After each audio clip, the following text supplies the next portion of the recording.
Ben ritrovati telespettatori di Gold, ben ritrovati con questa nuova puntata di Penalty, tutto il calcio di cui il calcio vero non parla mai. Siamo ancora in modalità andrà tutto bene, ma siamo quasi in chiusura di stagione con tantissime novità che ci attendono anche nei prossimi giorni.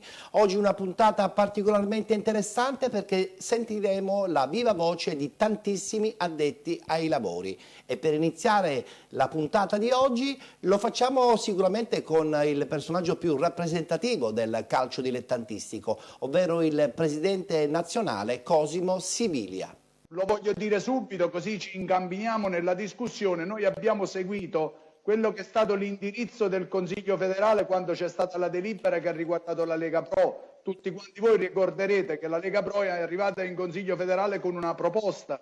Questa proposta non è stata approvata e soprattutto è stato poi deliberato che i nostri campionati di vertice della Lega Dilettanti, quarto campionato d'Italia, c'è la necessità di premiare il merito ma di, in un certo senso, e non solo in un certo senso, penalizzare il demerito. Quindi da parte nostra una grande solidarietà, mi rendo conto, però poi alla fine le decisioni sono quelle che venivano già indicate nel comunicato ufficiale numero 1, che è quello che, come tu sai e come i presidenti sanno, dell'inizio stagione. Quindi esatto. Noi abbiamo applicato le norme che prevedono appunto il merito e il demerito, una promozione, 4 retrocessioni. Io nel mese di febbraio senza esitazione ho bloccato i campionati della Lombardia, del Veneto, del Piemonte, dell'Emilia Romagna e poi successivamente tutti gli altri.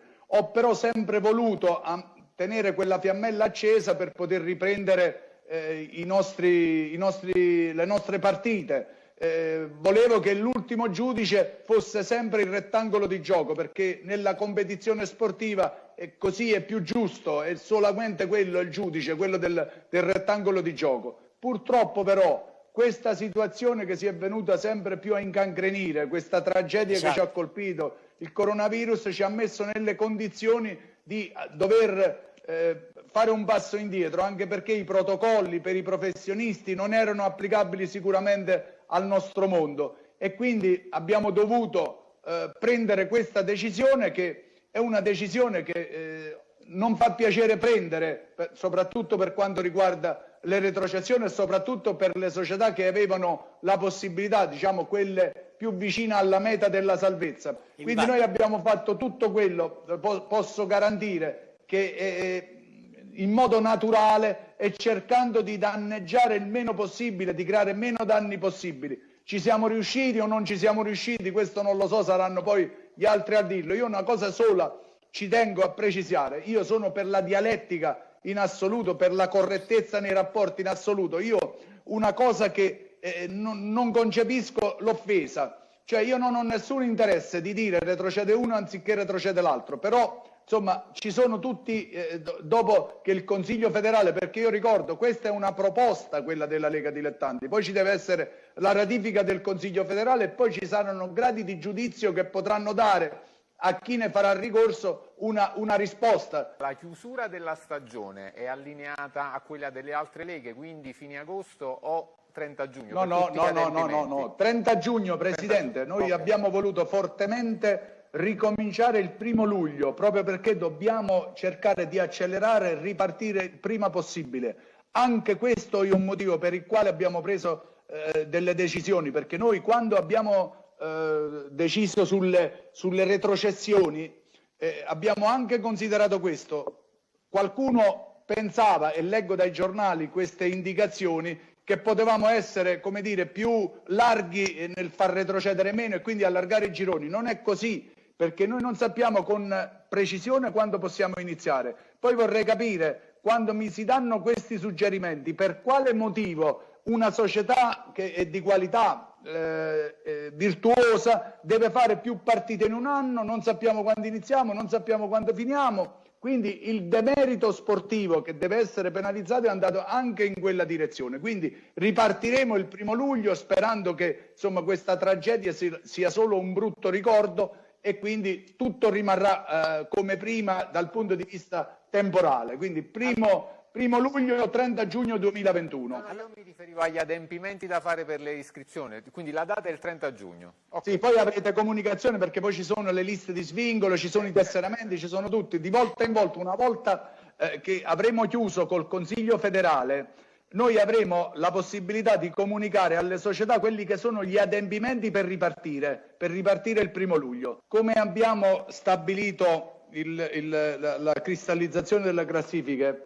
Perché? Perché noi siamo andati sul comunicato ufficiale numero 1, come dicevo prima, che prevede una promozione e 4 retrocessioni. Si poteva anche pensare, c'è stata anche qualche proposta, che fossero retrocesse solo le società che erano direttamente interessate, cioè le ultime 2. Il problema nostro è stato che nel momento in cui andiamo a fare i conteggi, fare una cosa del genere, noi dobbiamo avere 36 retrocessioni, altrimenti quelle delle regioni, quelle che hanno diritto a partecipare, quelle dell'eccellenza che hanno vinto il campionato, quelle che sono arrivate seconde a pari merito, insomma, abbiamo degli spazi che dovevamo per forza liberare. Questo è stato il punto per il quale, valutate tutte le cose, il Comitato per l'attività interregionale, il Dipartimento per l'attività interregionale ha fatto questa proposta. Da lei mi diceva giustamente, io sono stato ripescato l'anno scorso, ho fatto degli investimenti. Questo però mi preclude, proprio perché c'è una preclusione quando uno è stato ripescato l'anno precedente, quindi per qualche anno non può essere ripescato. Queste saranno tutte valutazioni che saranno fatte al momento opportuno.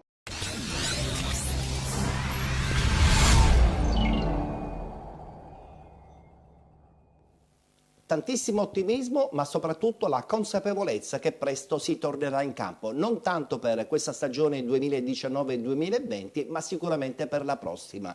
Tra l'altro prestissimo conosceremo le date appunto per quanto riguarda la nuova prossima stagione. Queste le parole del presidente nazionale Cosimo Sibilia. E adesso, dopo aver sentito comunque il parere super autorevole del presidente, sentiamo quello importante del vicepresidente nazionale Sandro Morgana e anche quelle del presidente del comitato siciliano Santino Lopresti. Il Consiglio federale ha preso 2 decisioni importanti, che sono quella della ripresa dell'attività professionistica per una parte e per l'altra parte quella della sospensione dell'attività dilettantistica. Questo, diciamo così, è stato il centro di tutto l'argomentare del Consiglio federale: ripresa dell'attività professionistica, blocco dell'altra attività e anche dell'attività femminile. E su questo, come voi ben sapete, il Consiglio federale non ha trovato l'unità, c'è stato un confronto serrato, duro, e devo dire che la Lega Dilettanti è risultata strategica. L'azione della Lega Dilettanti è risultata strategica perché si è potuti andare avanti grazie al nostro consenso rispetto alle proposte che faceva il Presidente federale. Questo determina immediatamente una conseguenza della quale uno deve immediatamente prendere atto, e cioè che da questo momento è aperto il cosiddetto processo riformatore del calcio italiano, partendo da un fatto che per noi ieri sera è risultato di grande soddisfazione. Io ho sentito il presidente Sibilia ieri sera tardi, anche stamattina, perché nella trasmissione Porta a Porta di Fazio il presidente del CONI Malagò si è complimentato con la Lega Dilettanti, ha detto sono stati bravi, ha applaudito a quello che è stato il comportamento complessivo della Lega Dilettanti in questo momento così difficile che l'umanità sta vivendo. Siamo stati i primi a fermarci e siamo stati quelli che, coscienti del fatto che il nostro sistema constanto di 12.000 società aveva e ha le maggiori difficoltà, abbiamo deciso di fermarci e di riprendere a ottobre. Questo non significa che noi non vogliamo giocare, noi vogliamo giocare sempre, perché la nostra mission è giocare e fare giocare a calcio. Per quanto riguarda poi lo svolgimento, l'utilizzazione di tutti gli spazi, al di là del campo, di tutti gli altri spazi, è chiaro che si arriverà, diciamo, da qui tra settembre e ottobre, nel momento in cui è prevista ad oggi la ripartenza dei campionati, qualcuno diceva ma ad ottobre come si riparte senza pubblico? Io penso che si potrà ripartire anche, diciamo, ad ottobre con il pubblico. Io penso che vi saranno dei protocolli da rispettare, quindi al momento non esiste un protocollo. Al momento ci stiamo preoccupando di capire come debbono concludersi i campionati della stagione passata e come dovranno, quando e come dovranno ripartire quelli nuovi. È chiaro che definite queste questioni che sono prioritarie rispetto alle altre, definiremo nel mezzo altre cose, così come prioritaria è, e penso che nel Consiglio del 5, il 3 ci sarà un Consiglio federale, il 5 vi sarà un altro Consiglio della Lega Nazionale Dilettanti, noi ci occuperemo di tutta la questione economica, la questione dei finanziamenti. Qualcuno ha detto perché non proporre il 100%, come dire, della discarico da parte degli sponsor, ma certo anche questa è una proposta che può essere, come dire, portata all'attenzione del governo, visto che parliamo sempre di sport dilettantistico, visto quello che ha detto Malagò, ma quello che dice il ministro. Quindi noi speriamo che vi sia, come dire, anche un'ulteriore attenzione, quindi una maggiore attenzione per questo sport, perché come ci hanno scritto alcuni tifosi della San Cataldese, questo è lo sport che vede la partecipazione dei nonni, dei padri che accompagnano i figli alla trasferta, dei tifosi che contribuiscono con 5-10 euro la domenica, anche questo a fare determinare le entrate delle società. Cioè questo è un mondo, come dire, quasi di volontariato, così come lo svolgiamo noi.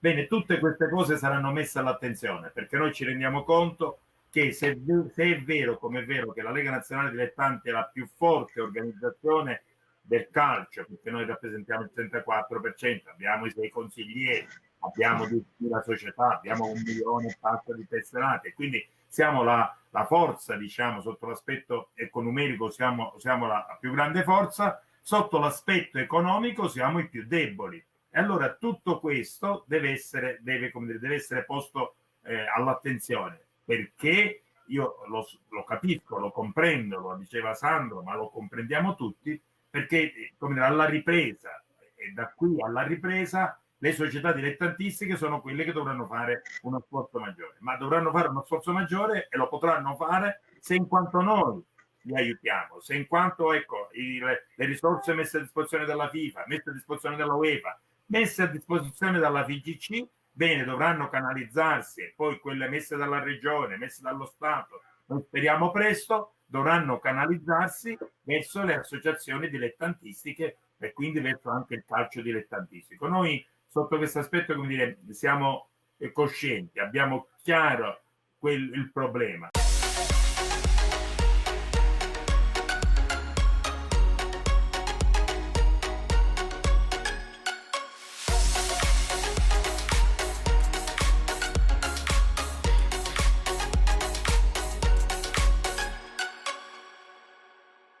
Il caldo è già arrivato, siamo tutti pronti per la stagione estiva con i doverosi limiti, però sicuramente nei palazzi della Federazione Italiana Gioco Calcio sarà una stagione estiva lunghissima e probabilmente senza vacanze. Adesso, dopo aver sentito 3 nomi importanti della Lega Nazionale Dilettanti, parliamo subito di calcio, parliamo di Serie D, lo facciamo con il Marina di Ragusa. Un salto nel vuoto. Pareva essere questo il destino del Marina di Ragusa ai nastri di partenza del campionato di Serie D, il primo della propria giovane storia dopo aver sbaragliato, a sorpresa, la concorrenza nel massimo campionato regionale 2018-2019. Ed invece la borgata marinara ha saputo rinnovare un organico orfano dei senatori che hanno segnato la cavalcata dalla promozione al campionato d'Italia, prediligendo la competenza agli investimenti faraonici, la crescita del vivaio per garantirsi un futuro prospero ai nomi altisonanti. La guida tecnica è rimasta saldamente nelle mani di Salvatore Utro, condottiero di una rosa imperniata di giovani talentuosi, grazie al saggio operato del direttore generale Nunzio Calogero, coadiuvato da Cesare Sorbo, esperto DS. Il Marina sbalordiva già alla prima uscita, eliminando al primo turno di Coppa una nobile decaduta quale la CR Messina grazie alla rete dagli 11 metri di Domenico Mistretta, rivelatosi bomber implacabile nelle prime uscite stagionali. Di lì in avanti un'escalation costante di emozioni. All'esordio in campionato arriva la prima storica vittoria in Serie D contro il Nola, la successiva sconfitta a Corigliano ed il pari virtuoso casalingo contro la corazzata Savoia, prima di rendere visita alla grande favorita del girone, quel Palermo che appena qualche mese or sono battagliava per un posto in Serie A. Il frastuono della favorita non intimoriva però i rossoblù, che faranno tremare le aquile ancora con Mistretta prima di arrendersi sotto i colpi di Santana e compagni. L'inesperienza si paga, lo sa bene Mister Uto, che nelle successive 6 uscite raccoglie appena 3 pareggi, pagando dazio alla categoria e lasciando così per strada punti vitali in ottica salvezza. Proprio quando la favola Mazzariddara sembrava volgere al termine, un moto d'orgoglio scuoteva i rossoblù nel girone di ritorno, grazie alle vittorie storiche su Acireale ed ACR Messina, quest'ultima a domicilio, ed i pareggi contro le Campane, Savoia e Giuliano. La trasferta del Palermo in un aldocampo gremito di spettatori provenienti e dal capoluogo e dalla provincia eblea è solo il giusto tributo ad un gruppo di ragazzi che ha dimostrato ancora una volta di saper gettare il cuore oltre l'ostacolo, mettendo in campo qualità ed abnegazione abbinate ad una spensieratezza quasi naturale per la media anagrafica della rosa, che ancora una volta metteva paura ai rosanero, i quali, con il minimo sindacale e non senza patemi d'animo, porteranno a casa i 3 punti grazie alla marcatura del tagliagole Sforzini. Gli applausi scroscianti di fine gara non possono essere spazzati via da un tabellino ingeneroso e quello che prima era solo un sussurro diventa un coro condiviso da tifosi ed addetti ai lavori. Il Marina merita di partecipare al prossimo campionato di Serie D e non manca occasione in cui gli Utro Boys non lo dimostrino in campo. Ancora 8 tortuose curve separano però i rossoblù da quello che sarebbe più del conseguimento di un obiettivo stagionale, un sogno coccolato in estate, custodito nel cassetto, a portata di chi dimostri di avere l'audacia giusta per coglierlo.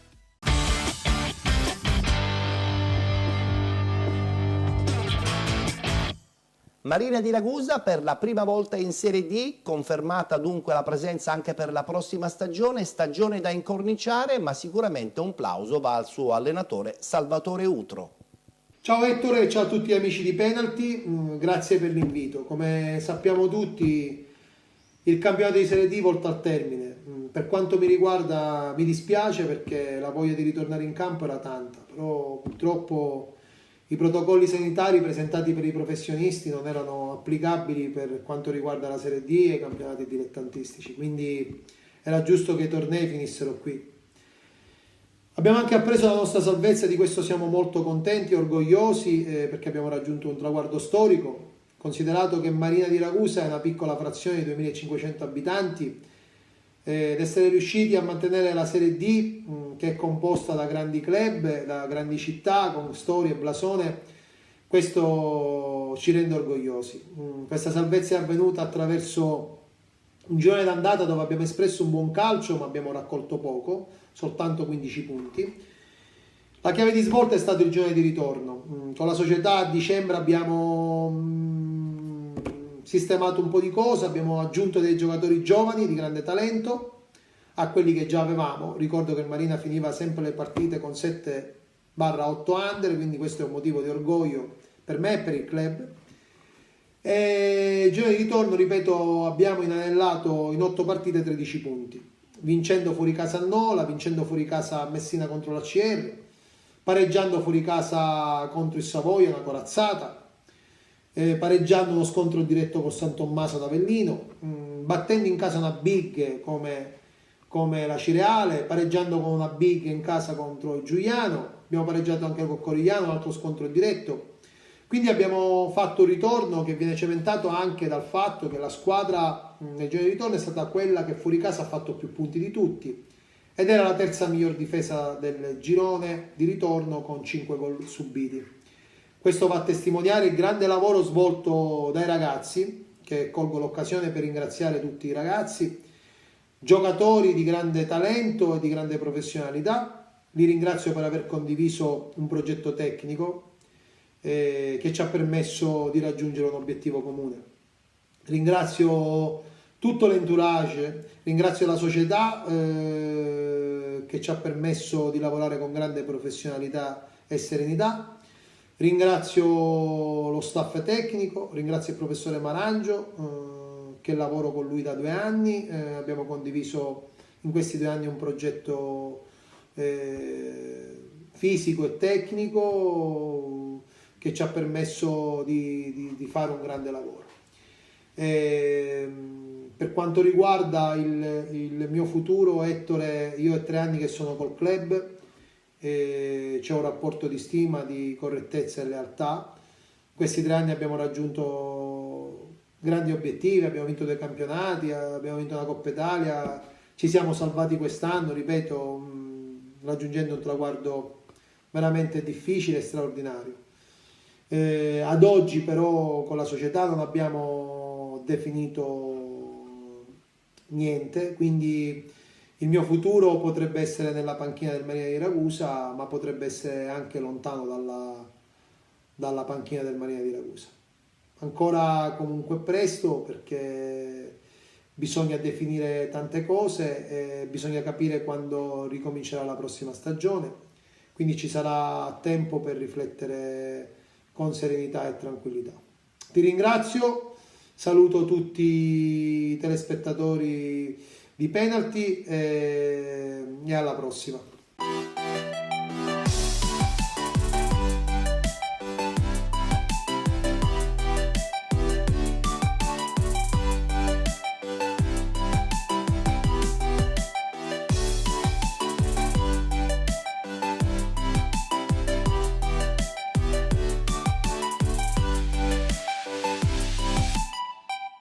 E dopo il campionato di Serie D è la volta adesso del campionato di eccellenza. Sono stati comunicati, seppur ufficiosamente, i nomi delle 2 squadre che la prossima stagione disputeranno il campionato di Serie D. Per il girone A il Dattilo Noir, mentre per il girone B il Paternò. Iniziamo dal girone A e sentiamo la viva voce di Davide Testa, bomber del Dattilo Noir, che per la prima volta approda al campionato di Serie D. Buonasera intanto alla trasmissione Penalty e all'amico Ettore Tortorici. Ma niente, volevo parlare un po' della stagione che si è conclusa la scorsa settimana definitivamente con lo stop della Lega Nazionale Dilettanti e delle classifiche cristallizzate al 99,9%. Così, giustamente ci aspettavamo tutt'altra risposta, che si poteva iniziare ad allenarci insieme e concludere le ultime 6 partite, perché c'erano ancora delle belle partite, degli scontri diretti come col Canicattì e con l'Agragas in casa, però purtroppo non è potuto succedere per il Covid-19 e spero che si ritorna prima possibile a fare la vita di prima. Niente, penso che dalla prima giornata fino alla 24esima siamo stati sempre in testa senza mai nessuno toglierci il primato e ce la siamo meritati questa promozione in Serie D, pur sapendo che c'erano 2 corazzate come Canicattì e Agragas. Più Canicattì perché veniva da una stagione strepitosa come l'anno scorso e sapevamo che era una squadra già costruita a vincere e si conoscevano tutti i meccanismi tra di loro. Poi con un allenatore come Pippo Romano, ben preparato, potevano solo che migliorare. L'Agragas invece era una squadra costruita pure a vincere, però anche loro hanno fatto un bel campionato e se si giocavano queste 6 partite forse saremo qua a parlare di altro. Però il Dattilo l'ha meritato questa vittoria del campionato, senza mai nessuno metterci sotto e senza mai perdere, penso, delle partite mettendoci sotto. Solo una partita abbiamo perso Maluccio a Canicattì, perché giustamente, ti ripeto, loro avevano una bella squadra e contro di noi hanno fatto la miglior partita della stagione, penso, ed è stato giusto la vittoria del Canicattì. Con l'Agragas abbiamo perso una partita al 94esimo su una palla inattiva, però tutto sommato non c'è mai messo nessuno sotto ed eravamo consapevoli delle nostre forze che avevamo. Avevamo una bella squadra costruita con gente di categorie superiori come Seccum, Leonigro, De Luca, Lamia, un po' tutti eravamo penso penso con questa categoria non c'entra niente. Poi a dicembre è arrivato pure Bettini, uno che l'anno scorso giocava in Lega Pro a Cava e ci ha dato pure una mano in più. E che dire, ci godiamo questa promozione e spero che tutto comincia presto e si ritorna alla vita di prima. Un abbraccio a Ettore Tortorici e alla redazione di Penalty.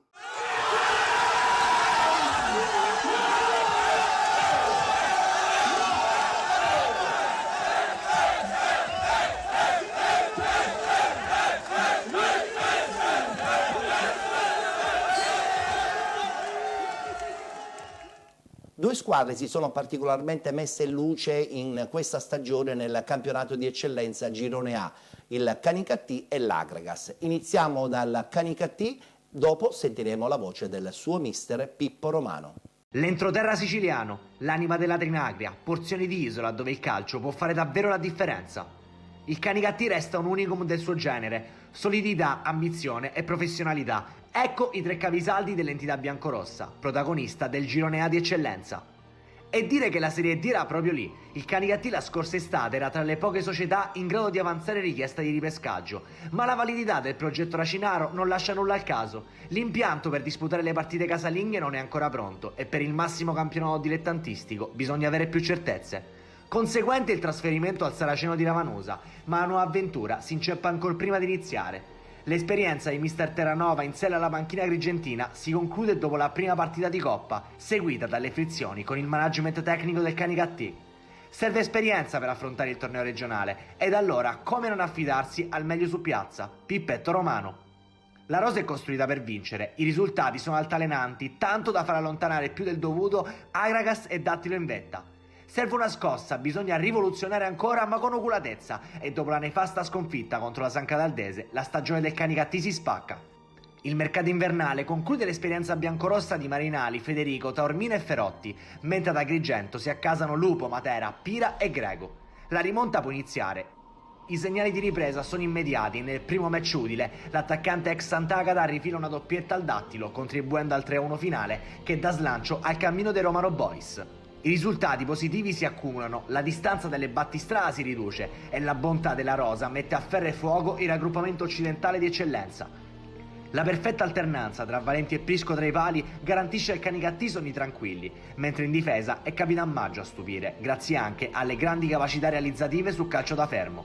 In mediana i nuovi arrivati danno linfa e cattiveria, facendo da ghioccia i tanti giovani al centro del nuovo percorso biancorosso.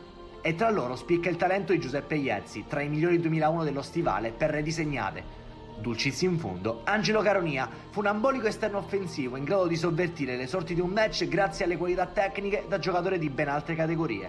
Per identificare al meglio la trasformazione del Canicattì, vi lasciamo al pari per 0-0 dell'Essenedo, dove il temibile Agragas, nonostante la superiorità numerica, non riesce a mettere sotto i cugini biancorossi, accontentandosi tra le mura amiche di uno sterile pareggio. Il generale romano può gonfiare ancora una volta il petto, i suoi soldati sono un battaglione capace di giocarsela con chiunque e perché no, puntare ancora al primo posto, occupato dal Dattilo, distante 6 punti. Ci siamo fermati qui, con la vittoria per 5-0 sul Monreale ed un feroce Canicattì spinto dalla passione dei propri tifosi. D'altronde, sognare non costa nulla.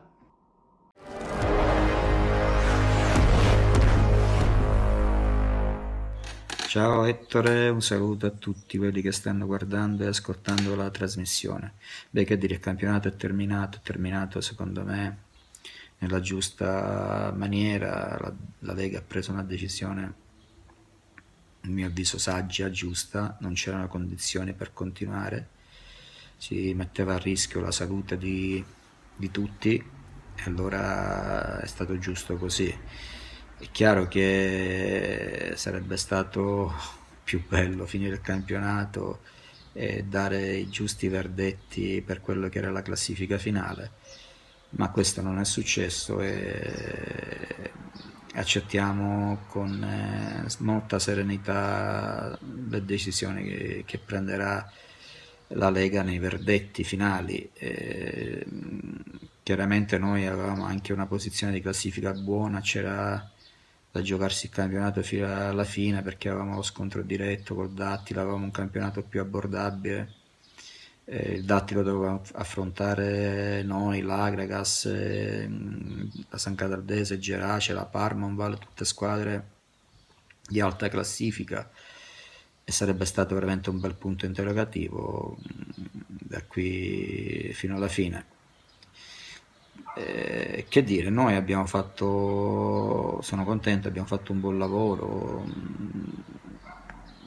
abbiamo fatto degli ottimi risultati anche attraverso una buona espressione di gioco, abbiamo fatto un campionato con un budget rispetto alla passata stagione inferiore, molto molto inferiore, e perciò credo che io personalmente sono contento per quello che ha fatto la squadra nei risultati e nell'espressione del gioco, ma credo che anche la società sia orgogliosa di quello che ha fatto la squadra e di quello che hanno fatto anche loro, perché hanno risparmiato il 50% rispetto alla passata stagione.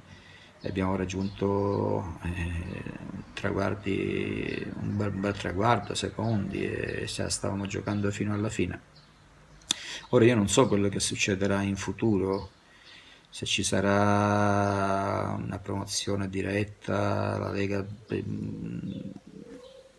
farà queste valutazioni oppure attraverso un ripescaggio, e non so quali siano le decisioni poi in seguito che prenderà il Canicattì. È chiaro che se ci saranno le condizioni per affrontare casomai un eventuale campionato di Serie D, se ci saranno le condizioni andranno avanti. Siccome conosco molto bene le persone ed è gente che ha molto senso di responsabilità, gente seria, credo che se non ci sono le condizioni non andrà avanti in Serie D. Perciò sono valutazioni che deve fare la società, e io credo comunque che Canicattì come piazza, come blasone, come trasporto sia una piazza importantissima che merita una categoria superiore rispetto all'eccellenza, ma queste sono poi valutazioni, ripeto ancora una volta, che farà la società in merito. Per quanto riguarda il mio futuro, ripeto, parlerò con la società, se ci saranno le condizioni e i presupposti per continuare, continueremo. Se non dovessero mancare condizioni e presupposti, è chiaro che ci saluteremo da buoni amici, e soprattutto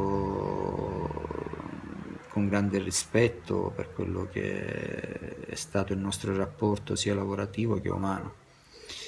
Vedremo cosa succederà da qui a qualche settimana. Va bene? Un abbraccio grande, Ettore, un abbraccio a tutti e buona trasmissione. Speriamo di rivederci e parlare di calcio giocato dentro il campo.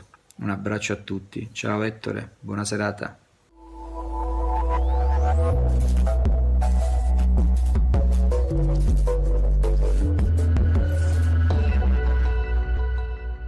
Anche l'Akragas ha disputato una stagione particolarmente interessante, tenterà il ripescaggio chiaramente per la prossima stagione, sperando di ritornare quantomeno nel campionato di Serie D.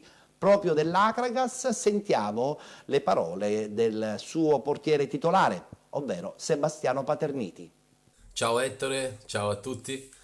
Ritengo che quest'anno con l'Agragas sia stata una stagione abbastanza positiva, nonostante abbiamo avuto dei momenti difficili, abbiamo attraversato dei momenti che hanno fatto di tutto per minare la nostra tranquillità, la nostra stabilità, il nostro campionato.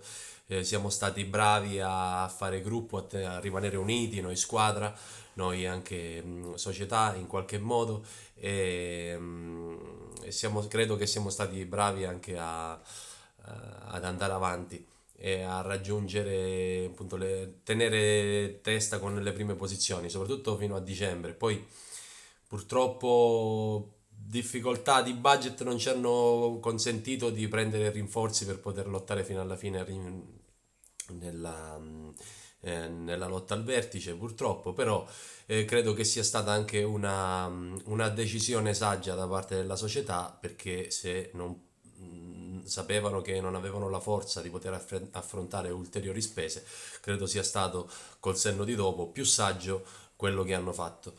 Con la squadra devo dare merito a tutti i miei compagni, perché sono stati tutti dal primo all'ultimo veramente bravi, veramente uomini fino alla fine, e questo credo che sia il punto importante per poter ripartire il prossimo anno. Io adesso non so come possa andare il prossimo anno, che prospettive ci siano, perché si parla di Serie D, però ancora non c'è niente di sicuro, di nuovo. Però credo che il direttore Russello e tutta la società stiano lavorando per poter dare un futuro solido a questa società, a questa città che merita sicuramente altre categorie, non merita l'eccellenza, nemmeno la Serie D, però c'è intanto la necessità di basi solide e secondo me anche di ripartire da un gruppo che ha dato tutto se stesso, ovviamente rinforzarlo per poterci togliere tutte le soddisfazioni possibili, a prescindere che sia eccellenza, che sia Serie D, però per regalare alla città di Agrigento le gioie che merita, perché è una città bellissima e piena di persone che meritano veramente tanto. Quindi spero che ci siano le condizioni sia per me per rimanere, ci siano le condizioni per i miei compagni e ci sia tutto il necessario per poter fare bene.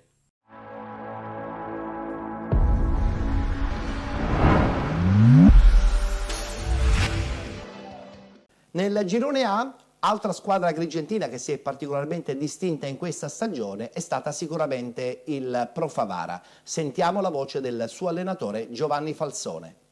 Ciao Ettore, una buona serata a tutti. Diciamo che per quanto riguarda la chiusura anticipatamente dei campionati sia stata la scelta giusta, perché non c'erano le condizioni di poter andare avanti, poca sicurezza, ed è giusto che si è fermato tutto. Dispiace magari per quelli che ampivano a traguardi, ognuno per il proprio traguardo, però purtroppo è una cosa strana, non era mai successo, ma qualsiasi decisione prendeva la Lega sicuramente non era quella giusta, però è stato deciso questo e noi addetti ai lavori dobbiamo capire che anche per loro è stato molto molto difficile prendere delle decisioni. Un consuntivo per la stagione che abbiamo fatto, che si è conclusa anticipatamente. Diciamo che un'estate travagliata con il direttore sportivo Gino Mendolia, con il presidente Rino Castronuovo, con il vicepresidente Pasquale Capodici e i due collaboratori tecnici Peppe Brungo e Giuseppe Schillaci, che abbiamo formato una squadra. Abbiamo cercato di mantenere lo zoccolo duro dell'annata precedente, i giocatori più importanti, e in parte ci siamo riusciti, in parte no, se ne sono andati 7-8 elementi, però abbiamo preso dei giocatori anche stranieri, argentini, qualcuno di colore, per cercare di fare bene in quest'annata una salvezza tranquilla. Qualche soddisfazione ce la siamo presa, l'ultima sempre ai primi di marzo contro l'Agragas, un derby importante con molto pubblico a Favara. Ci siamo presi questa soddisfazione di battere la nostra vicina Agragas e poi si è concluso, sappiamo come è andata a finire, che si sono bloccati i campionati.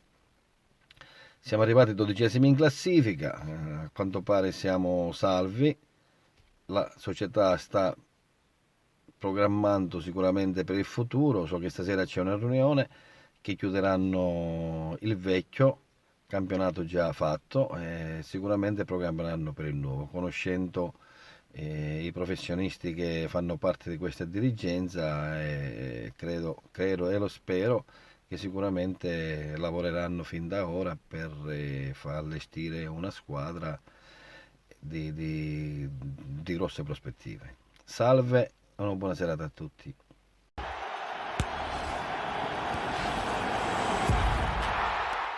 E passiamo adesso al girone B, Paternò assoluto protagonista, nessuna sconfitta, insomma una stagione da incorniciare.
Che stagione che ha disputato quest'anno il Paternò, imbattuta, un plauso va comunque anche alla squadra che è arrivata seconda in questo girone B del campionato di eccellenza, ovvero il Città di Sant'Agata. Vedremo cosa succederà per la prossima stagione, si parla di un probabile ripescaggio per la squadra messinese, ma siamo molto curiosi anche di conoscere quale sarà e quale dovrà essere il cammino del Paternò appunto la prossima stagione.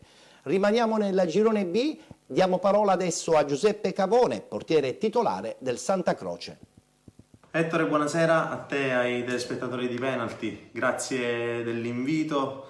Che dire, ci troviamo a commentare un finale di stagione inatteso, sicuramente sotto tanti punti di vista. Questa pandemia a tutte le latitudini ha scatenato delle conseguenze impensabili all'inizio, purtroppo sono emerse delle problematiche ben più gravi rispetto a quelle che possono essere nell'ambito di un settore sportivo e calcistico come nel nostro caso. Quello che è un resoconto comunque della stagione, per quello che mi riguarda, del Santa Croce Calcio, come mi chiedevi questa mattina, è sicuramente un resoconto positivo. La società è stata un fiore all'occhiello della nostra provincia anche per quest'anno. I risultati sportivi sono stati positivi, seppur appunto abbiamo rappresentato una piccola realtà che quotidianamente convive con quelle che possono essere problematiche logistiche, economiche normali per una piccola realtà come Santa Croce, che però quotidianamente ha saputo ovviare a qualsiasi tipo di difficoltà e ha mantenuto quella che è la sua serietà, la sua puntualità, la sua presenza nei confronti di giocatori e staff tecnico.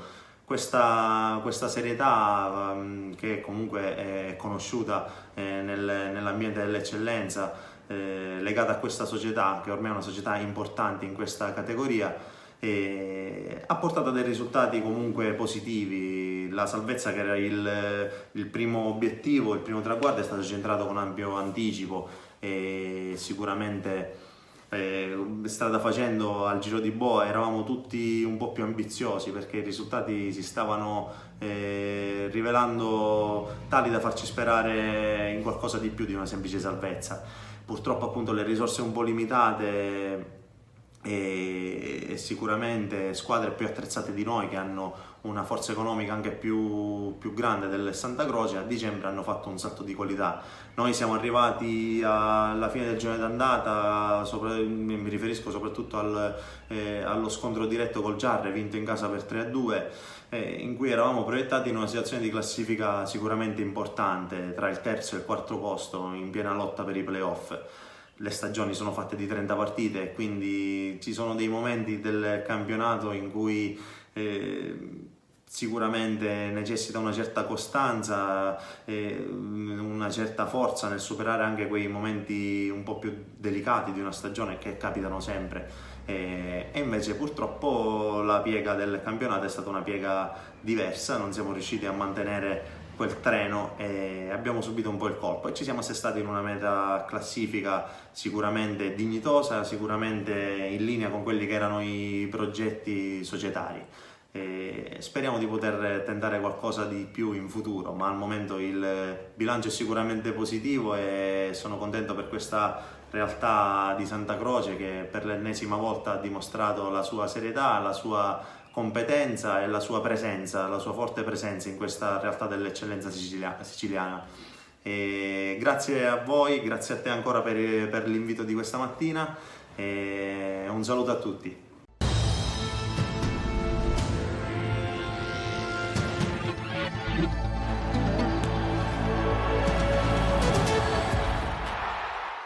Oltre al Santa Croce, altra squadra che si è particolarmente distinta in questa stagione, sicuramente il Catania San Pio X. Ciao Ettore e un saluto a tutti i telespettatori di Penalty. Sicuramente sono stati dei mesi difficili e inaspettatamente siamo stati colpiti da questa crisi sanitaria, da questa pandemia che ci ha segnato in un modo devastante. E calcisticamente parlando, questi campionati 2019 e 2020 passarono nella storia, almeno per quelli dilettanti, per essere stati sospesi. Quello di eccellenza girone B secondo me è stato un campionato di livello importante. Saranno emessi dei verdetti, non so quali siano, però posso chiaramente esprimere un pensiero per quello che è stato il cammino del Paternò, sicuramente meritevole del salto di categoria, il cammino importante del Sant'Agata, la vittoria del Giarre in Coppa. Queste secondo me sono delle società che hanno dimostrato di essere pronte per il salto di categoria, come probabilmente anche altre. Poi parlerei della San Pio. Io devo ringraziare la società perché fino al momento della sospensione non ci hanno mai fatto mancare niente. E sono sicuro che chiuderanno tutto come hanno fatto sempre con grandissima serietà. Devo ringraziare tutti i collaboratori che hanno vissuto quotidianamente il campo e devo fare complimenti alla squadra perché ha disputato un campionato di grandissimo livello. L'obiettivo era la salvezza, ma penso che sia stata già ottenuta nel girone d'andata, perché chiudere a 26 punti chiaramente già significava essere già praticamente salvi. Mancavano 6 partite alla fine, noi stavamo inseguendo un sogno playoff, sarebbe stato sicuramente non facile, però mi sarebbe piaciuto disputare le ultime 6 partite, cioè non è stato possibile, perciò comunque rimane il fatto di aver disputato un grandissimo campionato di buona qualità. Io volevo salutare tutti i miei colleghi, gli addetti ai lavori, tutti i calciatori e ringraziare Ettore per questa possibilità. Un arrivederci a tutti e speriamo di ripartire quanto prima e iniziare a vivere il campo per come siamo abituati. Un saluto e arrivederci a tutti.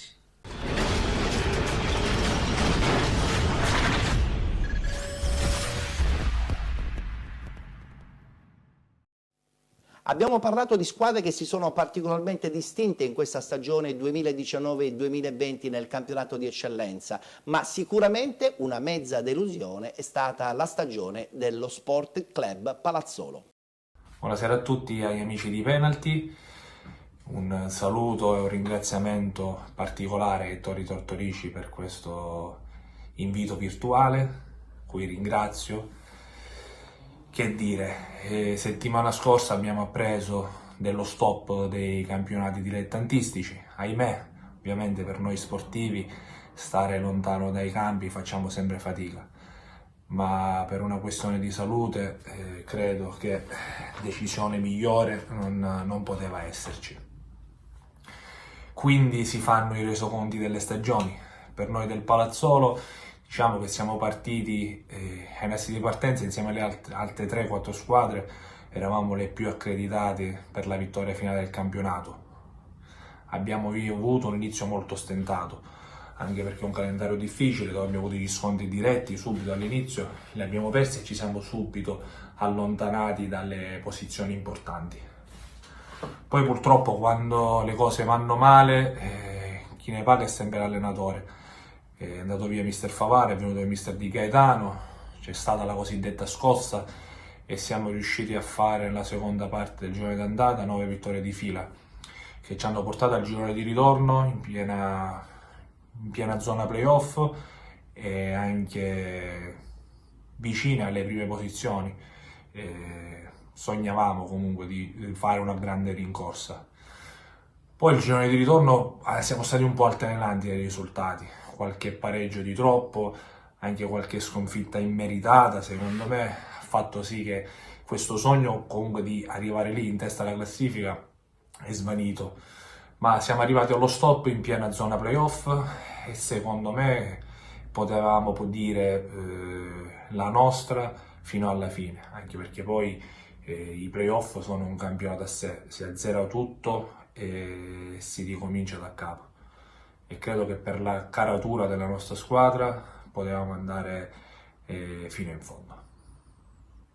Grazie a tutti, un abbraccio e speriamo di rivederci presto in campo.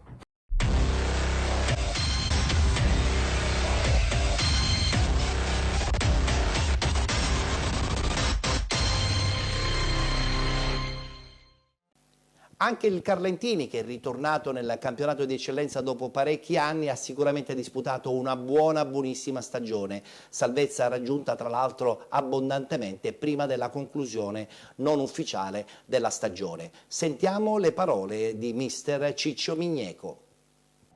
Buonasera a tutti gli amici di Penalty, in particolare il mio amico Ettore.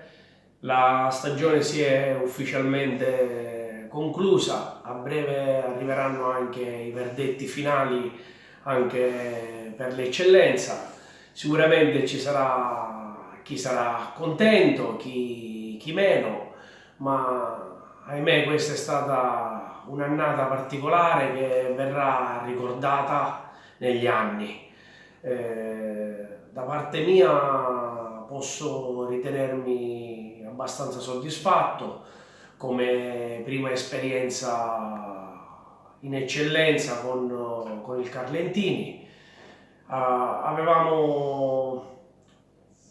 programmato una stagione per salvarci e lo abbiamo fatto anticipatamente e credo che le 6 giornate rimaste influivano poco sul risultato.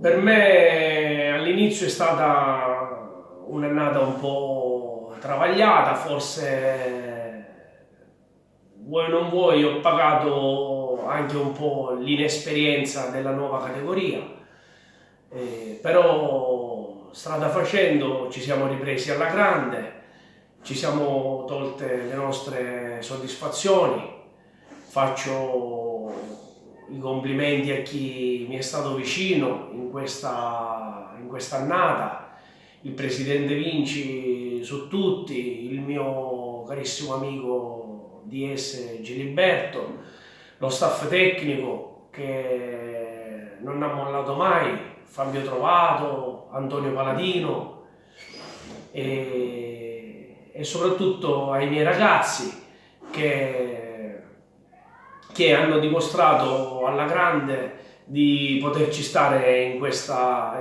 categoria. In particolare qualcuno è riuscito anche a mettersi in evidenza e questo mi ha fatto tanto piacere. Non so cosa ci riserva il destino, ma sono convinto, da addetto al lavoro come tanti altri colleghi, c'è tanta voglia di ricominciare.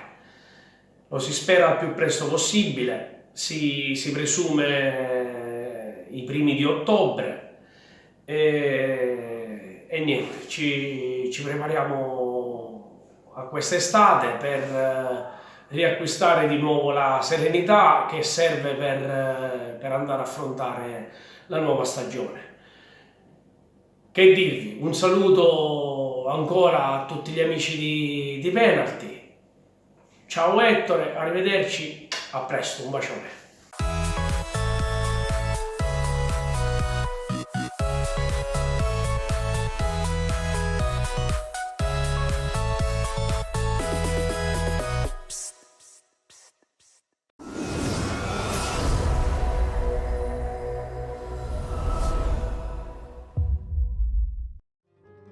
Durante l'emergenza abbiamo dimostrato di saper essere uniti, solidali e di saper rispettare le regole.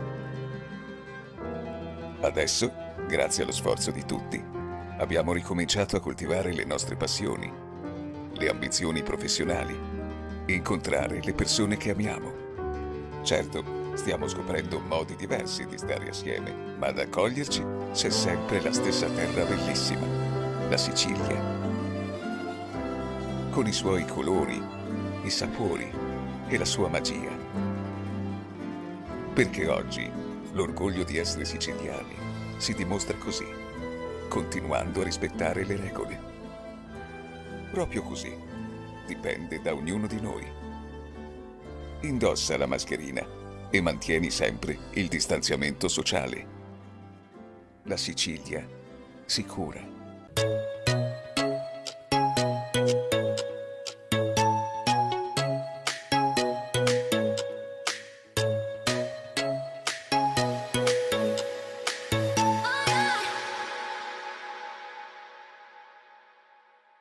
E adesso sentiamo il punto del nostro inviato ufficiale del campionato di eccellenza, ovvero Giampaolo Montineri.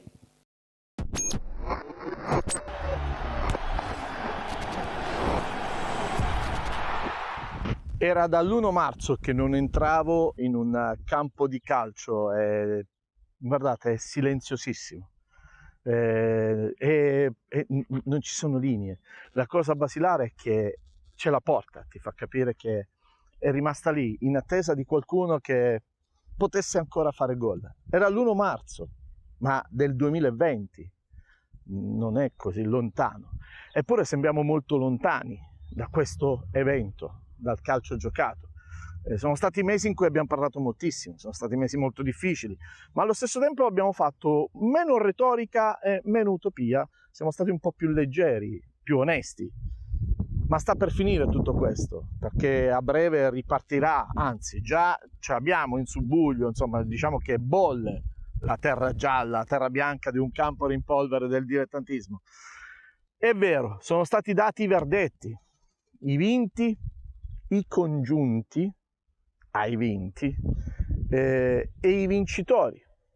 Sono stati dati questi verdetti. Ragione sempre, come ho detto, che chi arriva primo ha sempre ragione. Il resto è scontento, malcontento, ma perché è il nostro modo di essere sociale, la nostra realtà popolare, che dobbiamo assolutamente sempre dire che è sbagliato, che qualcuno decida per noi. Nessuna critica, nessuna imposizione, nessun stato di astio fa parte del nostro mondo. Tu non puoi decidere per me fin quando non c'è un dato definito. Ma il periodo del Covid ci ha detto altre cose, ci ha detto che abbiamo perso quasi 35.000 persone, ci ha detto che comunque dobbiamo ripartire, dobbiamo vivere. in una serie di circostanze ortodosse del quotidiano, perché sono ortodosse, perché anche quelle sono tutte testate secondo il criterio del quotidiano, non c'è una norma certa, quindi siamo tutti in prova in questo nuovo periodo. L'unica cosa che manca è che il pallone che corre dentro il campo. I professionisti ci stanno provando in tutti i modi a dare un là, perché tocca veramente ai professionisti dare il là per un protocollo, per un inizio per tutti noi comuni mortali del calcio. La cosa che sta venendo fuori è che, ripeto, sì, hanno dato per certo la vittoria delle prime, per certo anche di fatto lo scompenso di chi addirittura ultimo si difende, perché non è colpa sua che è stato ultimo, così viene anche un po' da ridere, però realmente qualcuno doveva prendere decisioni. Forse se fossero state prese prima avremmo già un calcio attivo, molto più veloce, già molto più programmatico. Invece abbiamo tirato la corda ogni 15 giorni come uno step di vecchiaia, di stanchezza mentale, ogni 15 giorni. Ne manca ancora uno step, quello del 29 maggio, 28-29 maggio, finalmente potremmo dire realmente di come sarà l'inizio del nuovo calcio. Di una cosa siamo certi, che se non hai i soldi questo nuovo calcio non lo potrai fare, perché si è creata la scissione tra chi ha i soldi e chi non li ha. Ma i sognatori, i burloni ci sono sempre nel mezzo, che i titoli girano come nel mercatino delle chincaglierie a €1. E già si parla di titoli che ruotano, ma non sono quelli di borsa, sono titoli dove in una borsa non c'è niente. C'è chi sta additando a ripescaggi, è vero, è un sistema, perché è peggiore il ripescaggio di un calcio che non programma, è peggiore il ripescaggio di chi comunque non è in grado di vincere e ci prova per vivere un sogno di gloria, perché è solo un sogno di gloria.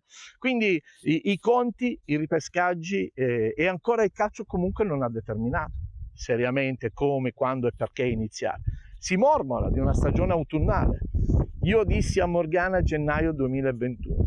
Rimango fermo su questa idea. Magari poi bello essere smentiti, bello poter ritornare in autunno, quando Adamo ed Eva si accoppiarono, perché caddero le foglie.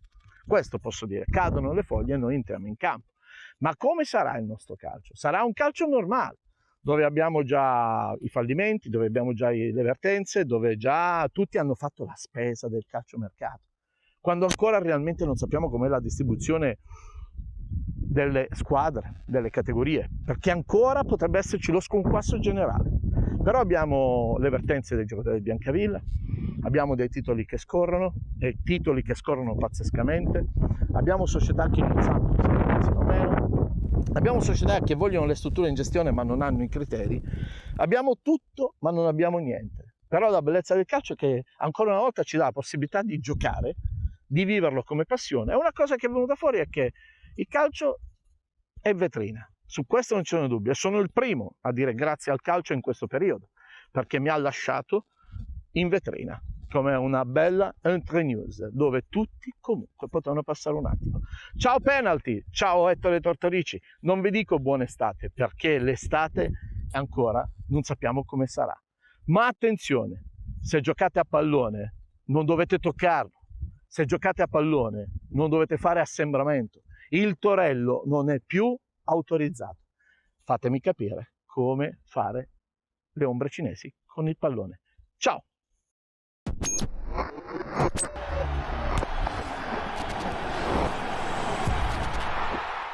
E adesso parliamo del campionato di promozione, 4 gironi con 4 squadre che attualmente ufficiosamente disputeranno la prossima stagione nel campionato di eccellenza. Parliamo del girone A dove abbiamo il ritorno gradito dopo qualche anno dell'Unitas Sciacca proprio nel campionato di eccellenza, ma la rivelazione di questa stagione nel girone A sicuramente è stata l'Albatros Lercara. Sentiamo il suo presidente onorario.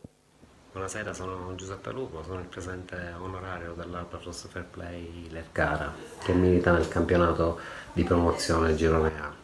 Volevo innanzitutto ringraziare il dottore Tortorici e la trasmissione Penalty Gold 78 per avermi dato la possibilità di dire la mia, un'opinione riguardo il blocco di tutti i campionati a livello dilettantistico siciliano e di tutta Italia, E niente, lo tsunami, diciamo, del Covid che ci ha colpito ha completamente, dico, spiazzato tutte le nostre ambizioni, la nostra gioia nel giocare, nel vivere di campi sportivi. Ci sono state e continuano a esserci purtroppo delle situazioni molto gravi che hanno portato giustamente la FIGC italiana e di conseguenza la LND Sicilia a prendere, diciamo, questa situazione, questa decisione drastica dello stop di tutti i campionati a livello dilettantistico. Dispiace tanto per tanti motivi, dispiace, parlando di calcio, dico, dispiace per la classifica che aveva il Lercara Albatros. Noi volevo ricordare che ci trovavamo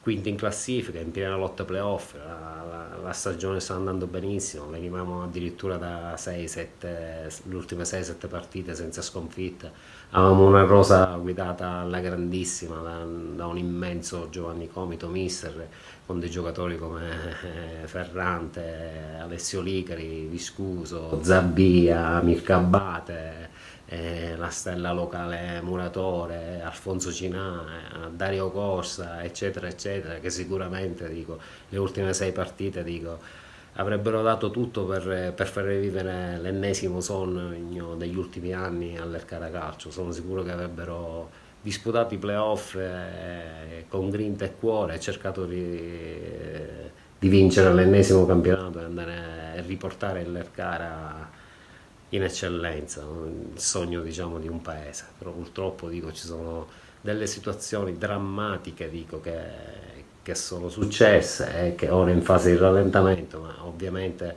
le piccolissime società come siamo noi non siamo in grado, dico, di gestire un'eventuale ripresa di campionato. Non ci sono le strutture, non ci sono i mezzi sanitari, non c'è neanche, dico, una certa forza economica da poter pensare di far ripartire, dico, il nostro settore così tutto in un colpo.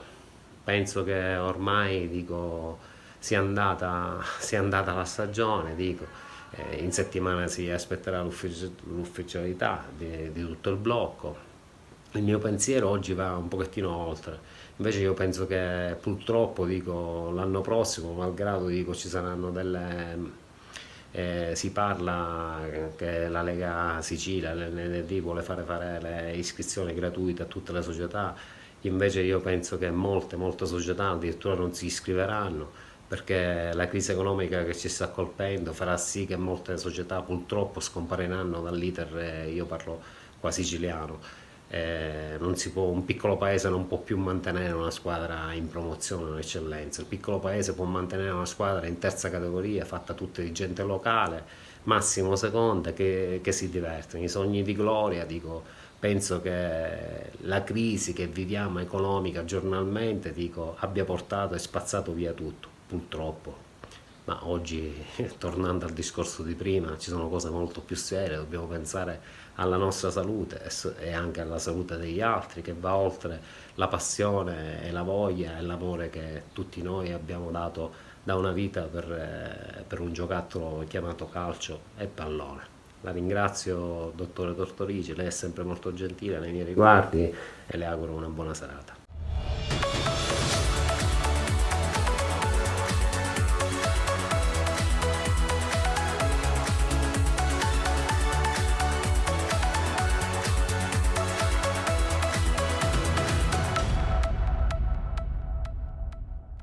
Il girone B è stato stravinto dall'Igea 1946. Guardiamoci la clip. È esistito un tempo, ve lo garantiamo, in cui Igea Virtus era sinonimo di grandi stagioni e il Dal Contres un fortino difficile da espugnare per chiunque. I primi 10 anni del nuovo millennio regalarono a Barcellona Pozzo di Gotto una squadra di cui andar fieri, capace, nel feudo del basket, di convincere gli amanti della palla a spicchi ad assiepare, oltre al palasport, pure le tribune dello stadio. Campionati di C2 vissuti da protagonisti, playoff per la terza serie come punto più alto e una presenza costante nella parte sinistra della classifica a certificare annate di qualità assoluta.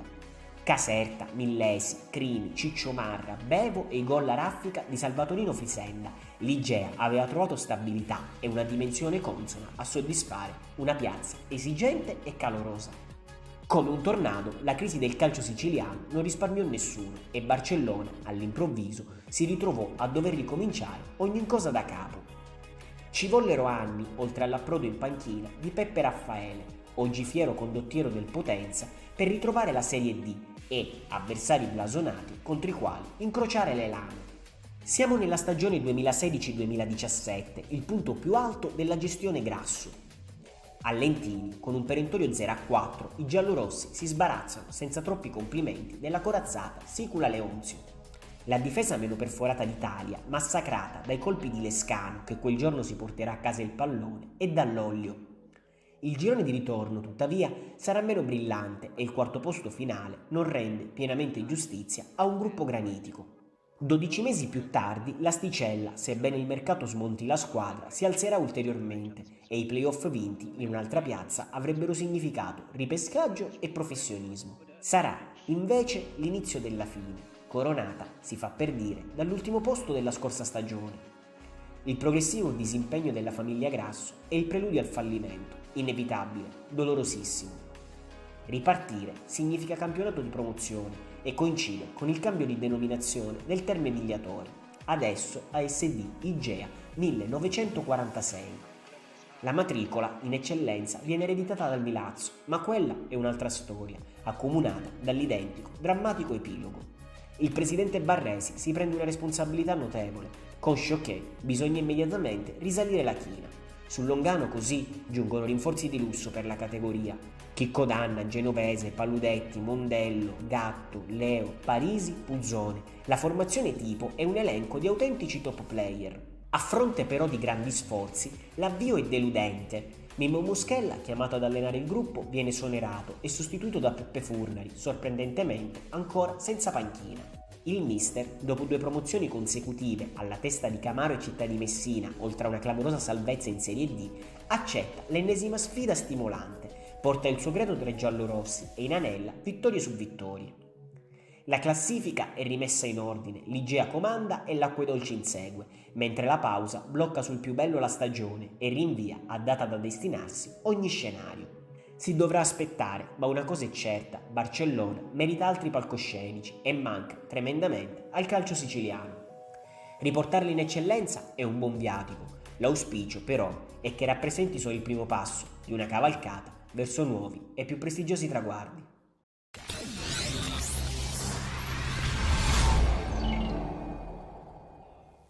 Super contento per l'Igea 1946 sicuramente è il suo presidente Stefano Barresi. Buonasera a tutti amici di Penalty.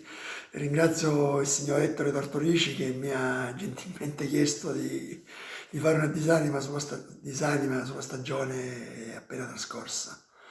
Tengo a precisare intanto che ho trovato corretto che la federazione intanto sospendesse i campionati perché giustamente dico non c'erano più le condizioni chiaramente per continuare a giocare a calcio, soprattutto per la salute delle persone e per quello che stava succedendo in Italia.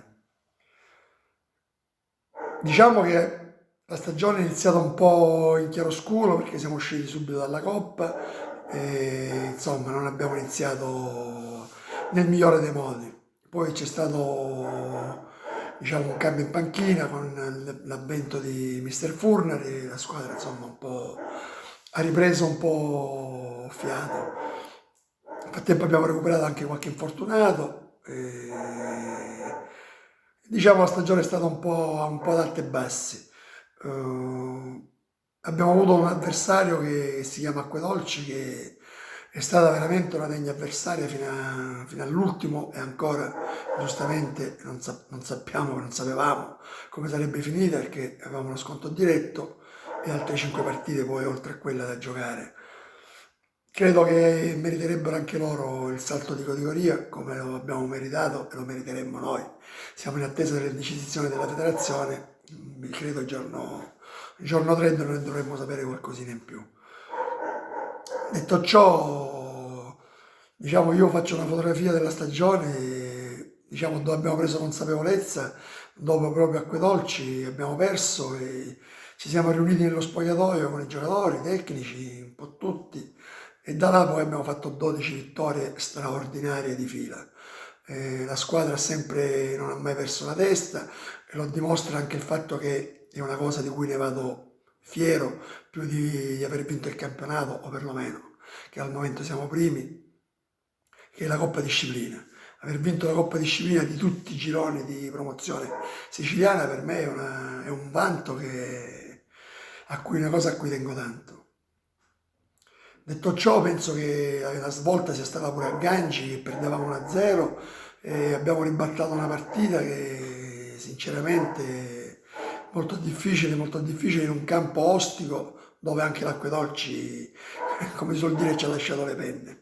Quindi diciamo, il gol all'ultimo di Anthony Genovese ci ha un po' forse resi consapevoli che eravamo forti e che ce la potevamo tranquillamente fare. Diciamo che da là poi è stato un cammino trionfale, almeno fino all'interruzione del Covid. Credo abbiamo fatto 78 gol, credo una delle migliori difese, forse insieme all'Acquedolci del nostro girone. Insomma, numeri abbastanza importanti. Ripeto, meriterebbe anche gli amici dell'Acquedolci andare in eccellenza e mi farebbe molto piacere. Però sono decisioni che non spettano a me, ma sono decisioni che aspettano la federazione. Ringrazio tutti i telespettatori, un abbraccio, ciao Ettore, grazie ancora.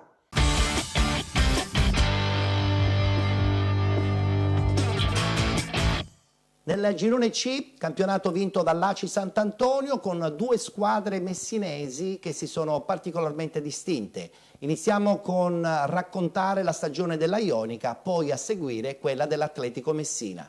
Una splendida giornata di sole primaverile. Di fronte il mare aperto, a pochi chilometri la rocca di Taormina e sullo sfondo la maestosità dell'Etna. Cartoline da paradiso terrestre, frammenti di vita quotidiana. Siamo in Sicilia, più precisamente a Santa Teresa di Riva. Un piccolo centro che, come tutti, persiste coraggiosamente all'emergenza coronavirus. 10.000 abitanti, splendido borgo turistico estivo ed una sola grande passione, il calcio. Proprio quel pallone che per i Santa Teresini è sacro, che dà lustro a un'intera comunità. Girovagando tra i negozi o passeggiando sul lungomare, l'unica fede porta il nome di Ionica. Ma non è sempre stato tutto rose e fiori. La vittoria del campionato, l'approdo in eccellenza, Santa Teresa di Riva ai nastri di partenza del massimo campionato dilettantistico regionale. Ricordi ormai sbiaditi, riposti nel cassetto. Nel calcio, come nella vita, infatti, i successi possono lasciare spazio anche alle grandi delusioni.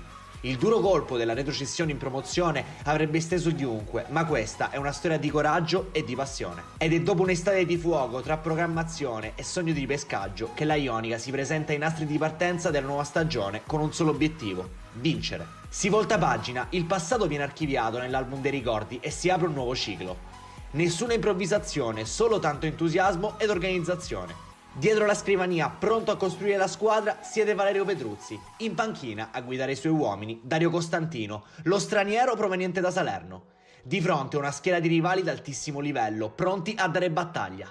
Sulla costa tirrenica il Milazzo di Mister Caragliano, nel capoluogo il rinnovato ed ambizioso Atletico Messina, mentre in provincia di Catania spicca l'Aci Sant'Antonio. Nulla va lasciato al caso, perché anche solo un piccolo particolare può risultare decisivo. Si riparte dalla vecchia guardia, il muro difensivo eretto da Max Erasimenko, le chiavi del centrocampo affidate a Ciccio Cardia ed arco e frecce nelle mani dell'arciere Alessio Savoca. Ma nel calcio non bastano solo le certezze storiche, serve anche genialità, intuizione e quel pizzico di follia. E così, a ritmo di un focoso tango, Santa Teresa si tinge di albiceleste. Il piccolo centro ionico diventa una colonia argentina tutta classe e concretezza. Tra i pali Emanuel Pontet, linea difensiva guidata da Pablo Lucero, le perfette parabole di Jan Ninkovic, in mediana Max Gagliardo e poi i gol a chiudere il cerchio di Juan Ortiz. La stagione è un uragano di emozioni, la Ionica diverte, esalta ed attira le attenzioni di tanti addetti ai lavori. I valori espressi in campo poi fanno passare in secondo piano la categoria di appartenenza. Dopo un girone d'andata con qualche passo falso di troppo, il ritorno recita 6 vittorie, un pareggio e 2 sconfitte. La vittoria nello scontro diretto contro il Milazzo vale il secondo posto, alle spalle dell'infermabile Aci. L'emergenza coronavirus ha stoppato tutto alla 24esima giornata, proprio nella settimana che avrebbe portato lo scontro contro la capolista. Sono 11 le lunghezze di distacco e solo 6 turni al termine della regular season. Troppo poco per sperare in un miracolo sportivo, ma tutto questo non cancella quanto di buono costruito dalla Ionica. Di pari passo con il campionato, infatti, Cardi e compagni hanno strappato anche il pass per le semifinali di Coppa Sicilia, eliminando il Floridia. Un altro step importante per la creatura di Dario Costantino, che mattoncino dopo mattoncino vuole riportare Santa Teresa lì dove merita, nell'Olimpo del calcio siciliano.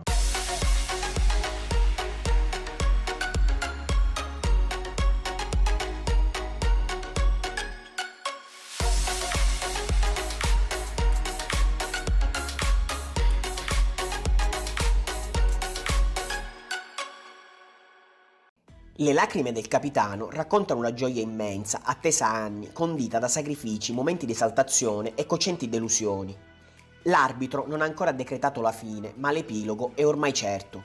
Al triplice fischio l'Atletico Messina andrà in promozione e il miracolo sportivo creato durante un girone di ritorno straordinario. La guida sapiente di Nino Naccari ha trascinato un gruppo granitico che ha ritrovato a suon di vittorie, consapevolezza e fiducia nei propri mezzi. Non basterà la sconfitta in finale di Coppa all'Ercara Friddi a rovinare la festa. Siamo a maggio, il futuro è un punto di domanda, ma nessuno vuole curarsene adesso. Arriverà il momento però, perché i sogni, specie se belli, hanno bisogno di strumenti all'altezza per potersi realizzare. I cambi societari prenderanno vita in estate, saluterà il direttore Rigano, altro grande protagonista dell'annata biancazzurra, farà spazio a dirigenti e calciatori nuovi. L'obiettivo è chiaro, si punta al successo, subito. Morabito, Princi, Portovenero, Quintoni, Campo, Bombara, nomi altisonanti per un campionato che si pretende da vertice. Naccari accetta la sfida, è consapevole del materiale umano, sa quanto quei ragazzi possano fare bene, a patto che vengano indirizzati lungo la via corretta. Incanalare l'esuberanza giovanile affinché sia in grado di sprigionare tutta la sua forza. L'avvio, che non sarebbe neppure negativo, non basta tuttavia a soddisfare una società che sul progetto ha investito in modo massiccio.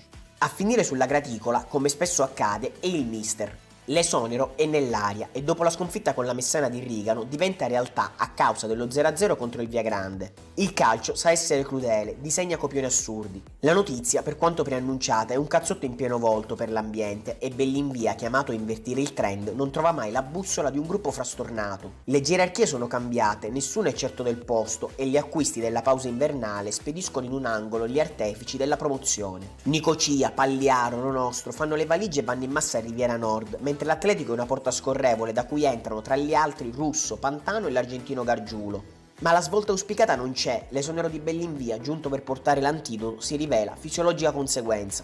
Un altro cambio in panchina sarebbe deleterio, si opta allora per la soluzione interna e stavolta funziona. D'Alessandro conosce i ragazzi, sono amici, impiega poco entrare in sintonia con lo spogliatoio e i risultati si vedono immediatamente. La squadra si riprende, il coronavirus ferma una rincorsa lanciata verso i playoff che si trasformano di colpo in un obiettivo largamente alla portata.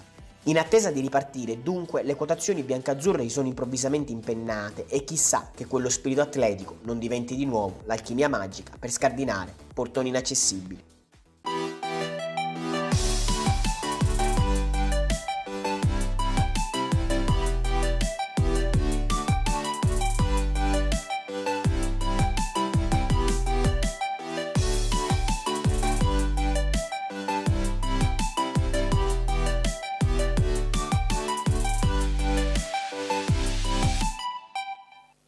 Sentiamo la voce di un bomber di razza, tantissime reti nei campionati dilettantistici, ancora in campo quest'anno con lo Sporting Taormina.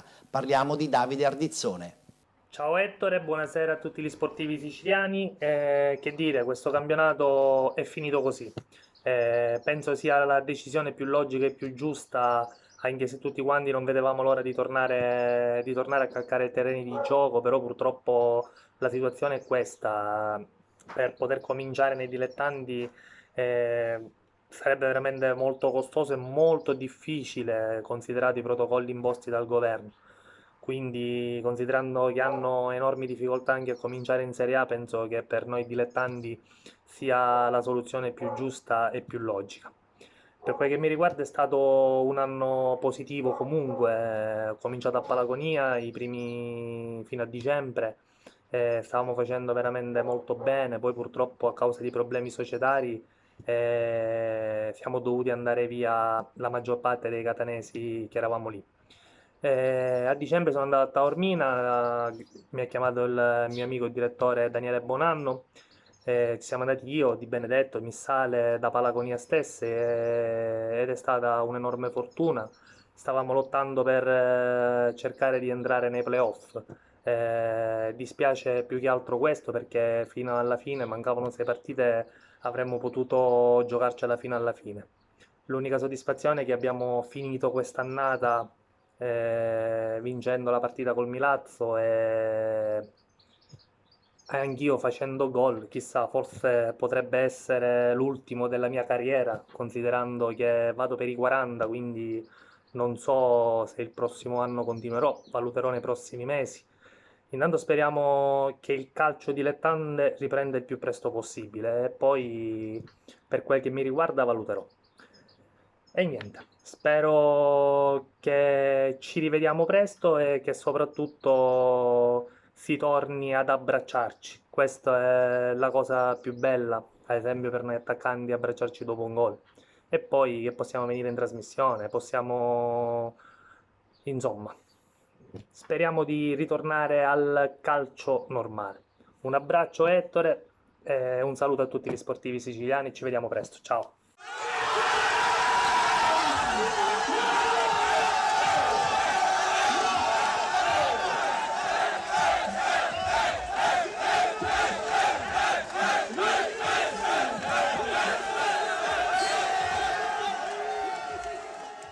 Sporting Taormina, a ridosso della zona playoff, quindi stagione sicuramente positiva, così come è andata positivamente la stagione di Eugenio Luvito, allenatore del Città di Calatabbiano. Ciao Ettore, ciao amici di Penalty, da Mister Luvito. Vi parlo da dentro il mio studio, dove dedico gran parte del mio tempo a studiare e aggiornarmi per il mondo che noi tutti amiamo, il calcio. Intanto ti ringrazio dell'invito, è sempre un onore. La stagione si è conclusa, ma era la logica conclusione data la situazione generale. Mi hai chiesto un sunto della stagione calcistica del Città di Calatabbiano. Partiamo intanto dall'obiettivo datoci dalla società, che era una salvezza tranquilla, da matricola appunto neopromossa con il 90% dei ragazzi che erano all'esordio in promozione e un'età media di 20 anni. Abbiamo concluso il campionato settimi con 36 punti, ad 8 punti dai playoff, 25 gol fatti con 10 differenti marcatori, 22 gol subiti, quindi sesta miglior difesa del campionato. Quindi abbiamo ampiamente soddisfatto gli obiettivi societari e questa è una cosa importante. Però, come dico ai miei ragazzi, sognare non costa nulla e i limiti noi ce li poniamo soltanto nella nostra mente. E quindi ovviamente noi non ci siamo più fermati, abbiamo continuato a macinare. Mancavano 6 gare sarebbero 18 punti in palio. E in queste 6 gare sopra di noi erano gare che noi aspettavamo perché sopra di noi c'erano tutti scontri diretti delle pretendenti che volevano qualificarsi ai playoff. E tutto poteva cambiare. Io credo che di più ai miei ragazzi non potevo chiedere e sono fiero, molto fiero di loro. Hanno affrontato un campionato di promozione da uomini a testa alta, confrontandosi con calciatori e società con una maggiore esperienza in questo campionato di promozione. E che è campionato di promozione? Perché non dimentichiamoci che questo è stato un campionato di promozione tra i più difficili degli ultimi anni.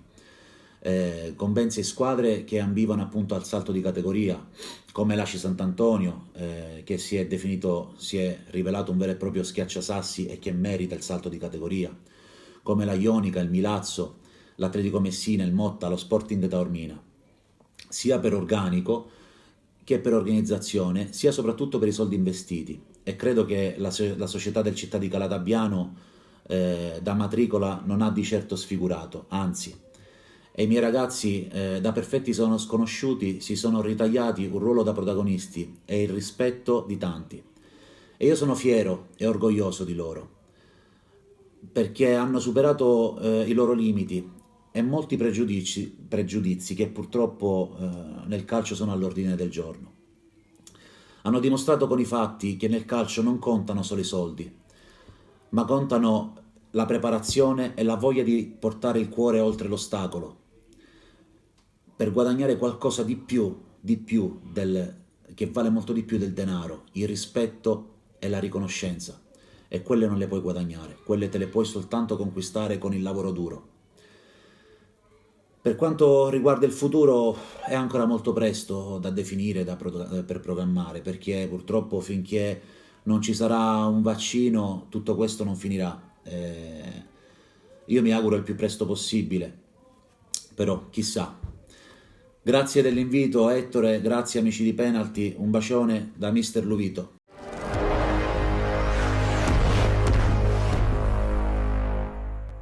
E chiudiamo il campionato di promozione con il girone D vinto dal Siracusa che dopo soltanto un anno ritorna nel campionato di eccellenza.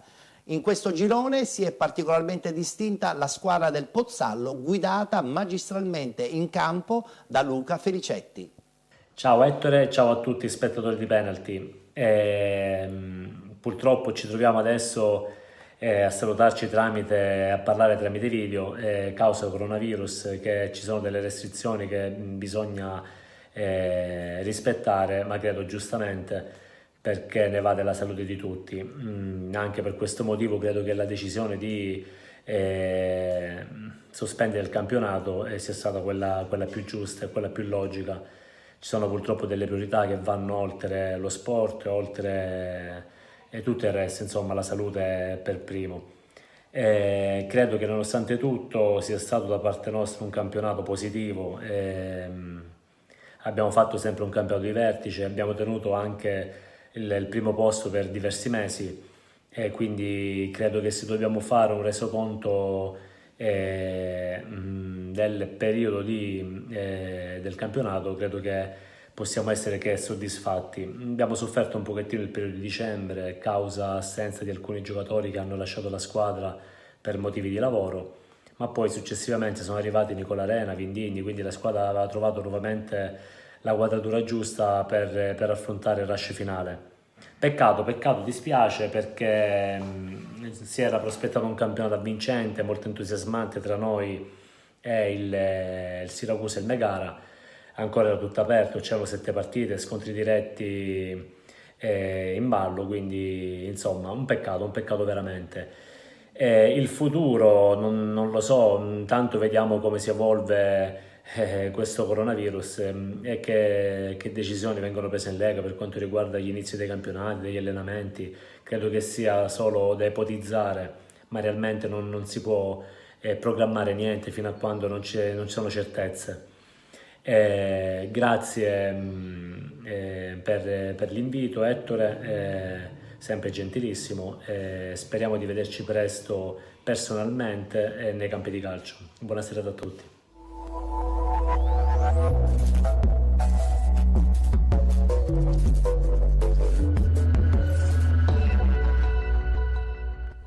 Pozzallo secondo classificato, mentre al terzo posto, sperando magari in un ripescaggio per la prossima stagione, il Megara, allenato da Alessandro Di Maria. Ciao Ettore, ciao ed ascoltatori. Mi chiami a commentare una stagione, diciamo, inusuale, particolare, una stagione interrotta purtroppo da questa terribile pandemia. È una stagione che molto probabilmente si deciderà a tavolino, come tutte le vittorie e le sconfitte a tavolino lascia l'amaro in bocca, ti lascia quel pizzico di irregolarità sportiva che purtroppo devi accettare.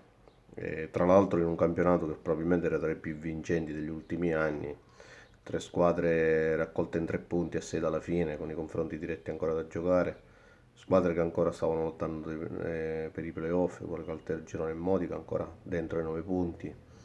E zona retrocessione non del tutto chiara, lo stesso Climiti che stava provando ad rimanere aggrappato per almeno puntare ai play-out. Quindi un peccato, vabbè, da sportivo accetto il verdetto, se fossi un dirigente, un burocratico mi guarderei bene tra quelli che possono essere gli aspetti dei cavilli, però voglio dire, sono uno sportivo. Da parte nostra mi ritengo particolarmente soddisfatto perché è arrivato Augusta dopo perché la squadra veniva da qualche stagione diciamo in chiaroscuro. Quest'anno si è fatto diciamo bene il primo anno, si sono lanciati molti giovani, molti locali, si è provato a raccogliere quanto di meglio potesse offrire diciamo il bacino degli under, soprattutto della zona di Augusta, e molti sono stati anche protagonisti, molti sono entrati nella parte finale della stagione proprio per questione di età, e si è creato un gruppo veramente unito, un bel amalgama tra giovani e senior.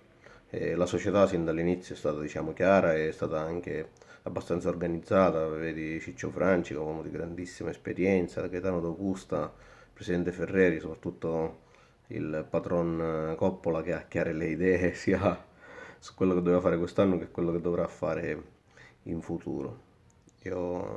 Questi non ti nascondo che sono settimane in cui ci si sta confrontando per vedere il futuro, che cosa ci riserverà e che cammino si dovrà fare, e si dovrà fare insieme. Io sono orgoglioso che la società comunque ha manifestato diciamo nei confronti del mio operato, dell'operato dello staff tecnico, che ringrazio, ha manifestato il piacere dovuto anche alla bella stagione, con probabilità anche che si possa anche proseguire.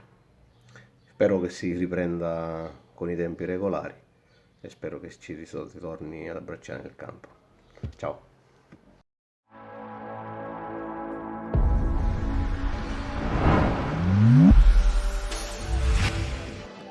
E adesso parliamo del campionato di prima categoria. Voglio anche ricordare che già dalla prossima settimana qui all'interno di Penalty, con le schermate ufficiali, daremo un quadro completo sia per quanto riguarda questa stagione, ma soprattutto quelle che saranno le griglie della prossima, quella del 2020-2021, quella del rilancio, perché il calcio dilettantistico deve assolutamente rilanciarsi e abbiamo tantissima voglia di ritornare a giocare a pallone in campo. Parliamo dunque di prima categoria, lo facciamo con la voce di Andrea Stella, allenatore del Belpasso Calcio, che si è classificato al primo posto nel girone E, pertanto la prossima stagione disputerà il campionato di promozione. Ciao Ettore, buongiorno e ti ringrazio per l'invito. Mi fa piacere che tu mi hai chiamato per dare il mio parere sulla chiusura dei campionati dilettantistici. Mi fa piacere perché io sono totalmente d'accordo sulla chiusura dei campionati, perché dal mio modesto punto di vista non c'erano diciamo, le condizioni per continuare, sia dal punto di vista sanitario che dal punto di vista organizzativo, perché non ci dimentichiamo che ancora non è finita questa situazione. La cosa più importante, parliamo di campionati dilettantistici dove per quanto riguarda la mia società divide diciamo, il campo con altre società, si ha a che fare con orari non semplici, perché parlo della mia esperienza, io mi allenavo alle 7:30 con gente comunque che viene da lavoro, perciò la tutela anche dei propri atleti secondo me non avrebbe avuto senso continuare. Per quanto riguarda invece la parte agonistica, noi se dovesse finire il campionato per come dicono, cioè cristallizzando le classifiche attuali in base all'ultima giornata, prima della chiusura dei campionati, devo dire che il Belpasso è primo in classifica, perciò sicuramente va in una categoria superiore. Questo è il merito un po' di tutti, perché abbiamo avuto la fortuna quest'anno di partire con i fori del pronostico e li abbiamo rispettati alla prima giornata. Noi diciamo, abbiamo fatto tante vittorie, ho avuto la fortuna di conoscere delle persone dal punto di vista umano, devo dire sopra la media, perché dico sempre che è vero sì, ci vogliono degli atleti tecnicamente validi, ma se non hai degli atleti forti dal punto di vista caratteriale puoi vincere una partita, ma i campionati non li vinci, perché ci sono dei momenti di difficoltà all'interno di una stagione, e se non hai gente forte dal punto di vista caratteriale rischi solo di fare brutte figure. Questo va un plauso un po' a tutti. Per quanto riguarda il mio discorso personale, io mi auguro sempre di trovare delle società che abbiano voglia di mettersi in gioco, che abbiano ambizioni. anche se so che il prossimo anno sarà un po' difficile fare calcio, perché non so quante società si riscriveranno nel prossimo anno. Però per quello che mi riguarda, diciamo, il calcio l'ho sempre fatto, sì è una passione, ma ho sempre fatto con un atteggiamento professionale, con un atteggiamento, diciamo, sempre con una mentalità vincente. Questo è importante perché se no si perdono stimoli e si perde un po' tutto. Perciò io mi auguro di trovare una società ambiziosa, una società che crede molto nel valore umano, sia dal punto di vista personale che per quanto riguarda i giocatori. Io ti ringrazio sempre per l'opportunità che mi dai di esprimere un mio parere. Io mi auguro di rivederti al più presto e che riprendiamo tutti la normalità, anche perché dietro i campionati dilettantistici non ci sono solo le prime squadre, ci sono settori giovanili, ci sono le scuole calcio, dove in questo momento bambini e ragazzi pensi che hanno perso la cosa più importante che li possa, diciamo, un attimino fare svagare. Speriamo di tornare alla normalità un po' per tutti. Ti risaluto e ti abbraccio nuovamente e grazie sempre.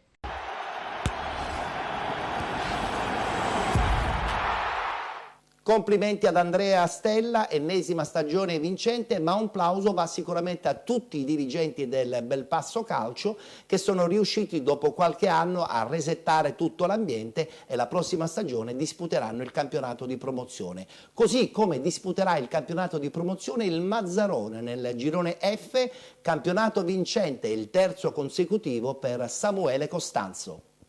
Ciao Ettore, ciao amici di Penalty, grazie per l'invito come sempre e per darmi l'opportunità anche a me di dire la mia su questo momento che stiamo passando tutti noi nel mondo del calcio.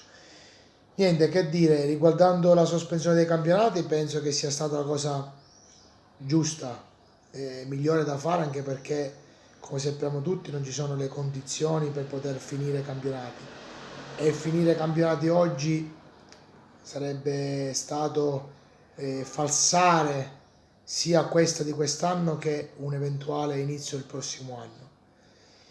Però dico anche che è giusto dare merito a quelle società che hanno speso soldi, tempo, passione e che non facciano finta di nulla e annullare tutto. Anche perché ci siamo messi tutti quanti in macchina rischiando anche la vita semplicemente per la passione del gioco del calcio. Quindi credo che la Lega su questo punto di vista prenda delle decisioni importanti e purtroppo, anche se a qualcuno non potrebbe piacere, però è giusto dare merito in quel momento a quelle società che erano sopra rispetto ad altri, anche perché non bisogna far finta di nulla. Che dire, riguardante la mia stagione, ringrazio la società, il Mazzarone Calcio, per avermi dato l'opportunità anche quest'anno di allenare, e penso che il Mazzarone Calcio abbia dimostrato sul campo il valore della squadra, perché ricordo che il Mazzarone è ancora imbattuto, non ha perso mai una partita, pareggiandola semplicemente solo una e vincendo tutte le gare interne ed esterne. Eravamo 10 punti avanti rispetto alla seconda, quindi dal nostro punto di vista, se il campionato è finito e dovremmo vincere noi il campionato, è qualcosa che secondo me noi ci sentiamo di aver conquistato sul campo e non a livello cartaceo. E poi per il futuro penso che il futuro ancora sia incerto, anche perché ci sono tanti problemi da risolvere e molte società che non sanno che cosa fare. Però spero che sia la volta buona, dove si possano veramente attuare delle riforme nel mondo del calcio e far sì che il mondo del calcio riparta meglio rispetto a quello che è stato lo scorso anno, anche perché le classiche battute che si fanno da campo, il calcio purtroppo non è di tutti e non c'è un dottore che obbliga a fare calcio, quindi spero che non ci siano più campionati falsati, e questo è il rischio che si potrebbe incombere al prossimo anno, squadre che iniziano e non finiscono. Io spero che questo si possa eliminare con delle riforme importanti e serie, ma noi siamo sempre pronti a accettare tutto quello che ci viene detto dall'alto. Il Mazzarrone sta costruendo già per il prossimo anno, non so, io mi ci devo ancora sedere, che non ho avuto modo di parlare con nessuno, ma credo che non ci sia nessun problema. Poi il calcio, tu mi insegni che non c'è niente di scontato, e che dire, spero di poter rivedere tutti i miei compagni, i miei ragazzi, per poter fare la festa che non abbiamo nemmeno fatto. E niente, vi ringrazio e spero di riscendere presto in campo e fare quelle battaglie la domenica, che per noi sono fonte di vita, che prendiamo spunto da questo. Grazie ancora e un saluto a tutti. Ciao ciao.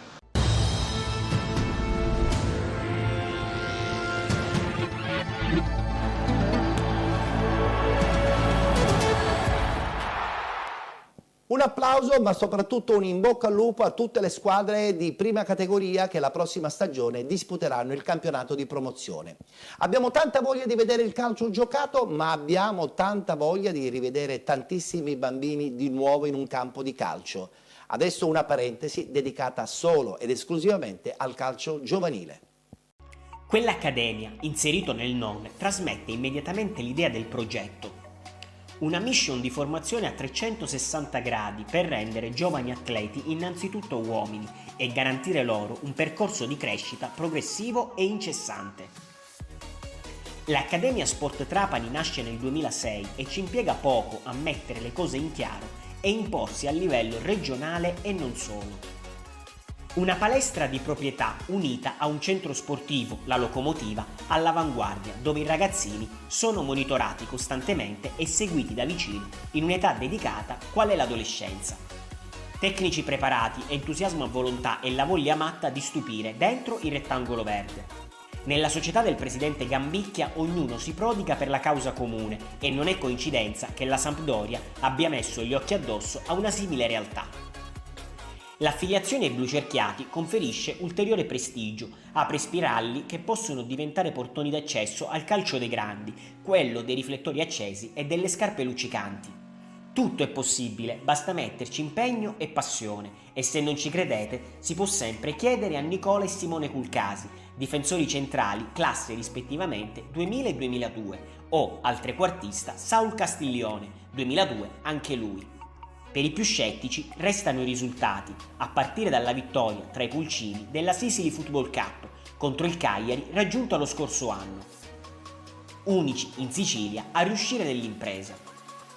Cambia la categoria, non la sostanza. Prima dell'interruzione per il coronavirus, l'Accademia Sport Trapani stava dominando il proprio girone con l'Under 17, 6 punti di vantaggio sulla seconda e solo l'ufficialità per laurearsi campioni, accedere alla seconda fase e misurarsi con l'elite del calcio siciliano. Il terzo posto dell'Under 15 vale invece i play-off e in onda di ulteriore solidità un progetto strutturato e lungimirante. Passata l'onda nera si tornerà a uscire di casa, sorridere e giocare, abbracciarsi per un gol, mentre una certezza accompagnerà ragazzini e soprattutto genitori. Anche al sud si possono intercettare competenza e professionalità, basta solo sapere su quali campanelli poggiare il dito.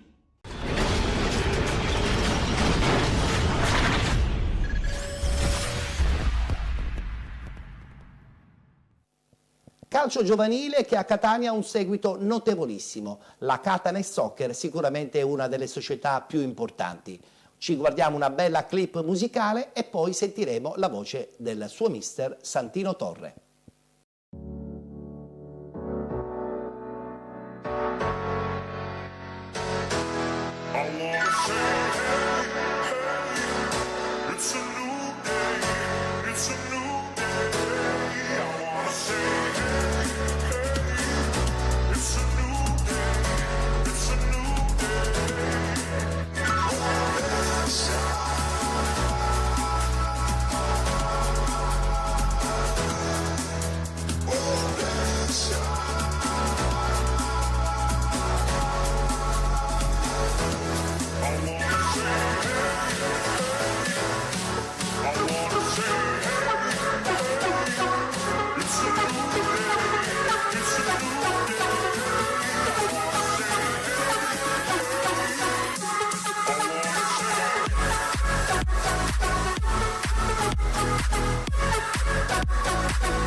Ciao Ettore, un saluto grande, un abbraccio virtuale, anche se noi abbiamo avuto la fortuna a febbraio, prima che succedesse sto pandemonio veramente,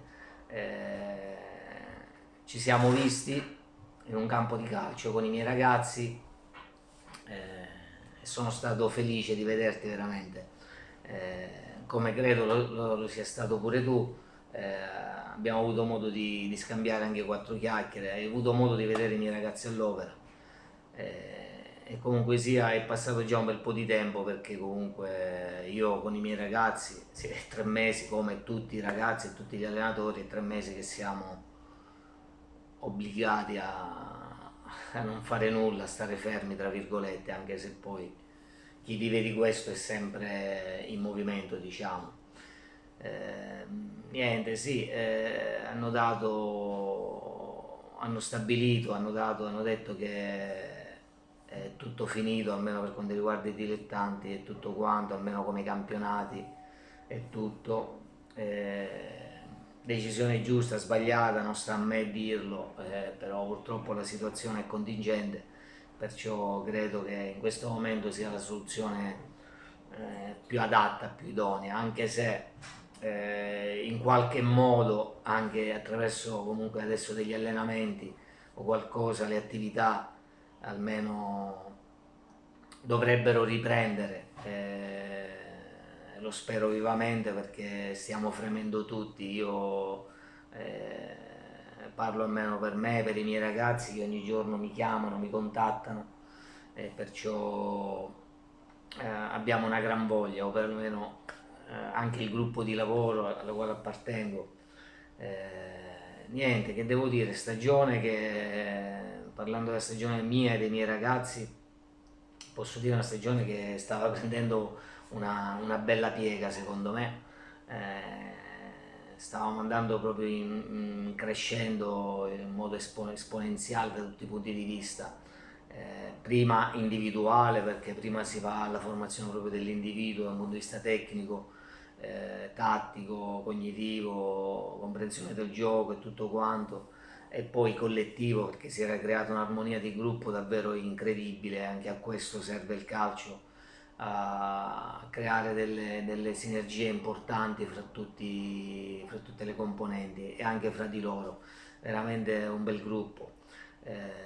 Ripeto, abbiamo pagato un attimo lo scotto del sottoanno all'inizio, i primi mesi, ma poi i ragazzi, ripeto, sono cresciuti proprio dal punto di vista del temperamento, hanno capito come funzionava, e perciò da dicembre in poi è stato veramente un crescendo. Peccato che sia stato interrotto, però ci aspettava un finale di stagione davvero scoppiettante, fra il campionato, vari tornei che avevamo da fare. Però dai, è andata così, ci serve comunque un attimo per ricaricare, per riflettere, anche se è un'attesa molto snervante, perciò chiedo quanto prima di iniziare almeno a fare delle attività di allenamento con i miei ragazzi, perché non possono stare tutto sto tempo fermo. Parlo per i miei, ma parlo in generale, credo per tutti i miei colleghi e tutte le altre squadre, perché non possiamo tenere i ragazzi fermi così tanto, anche perché credo che la situazione si stia migliorando da un certo punto di vista. Prospettive per l'anno prossimo, nella speranza che tutto si sistemi, dato che eravamo un gruppo sotto anno quest'anno a affrontare un campionato importante come quello regionale. Un altro anno credo che dovremmo avere altri miglioramenti da tutti i punti di vista, ripeto, perché prima si guarda da un punto di vista proprio dell'individuo, del ragazzo, e poi si parla di collettivo, perciò io mi prefiggo gli obiettivi sempre del miglioramento di ogni mio atleta, di conseguenza di squadra, e ripeto, non parlo neanche dei risultati, anche se devo dire abbiamo fatto molto bene anche da quel punto di vista quest'anno sotto anno, perciò credo che se non succeda nulla di incredibile, lo stesso gruppo sotto anno 2006-2007, un altro anno pari età, dovrebbero anche comunque, anche da un certo punto di vista di risultato, dovrebbe fare pure bene, però ripeto è in secondo piano, perché secondo me devono mettere in mostra le loro qualità, ma io spero che la vittoria più bella sia che qualche ragazzo di questo vada a giocare nei professionisti, venga scelto. Già sono seguiti, come tu sai, da tante società alcuni dei nostri ragazzi. Spero che un altro anno tanti di più, perché c'è tanta roba in questo gruppo, possono ambire anche a società professionistiche più o meno blasonate. Ti saluto, grazie, spero di rivederti presto.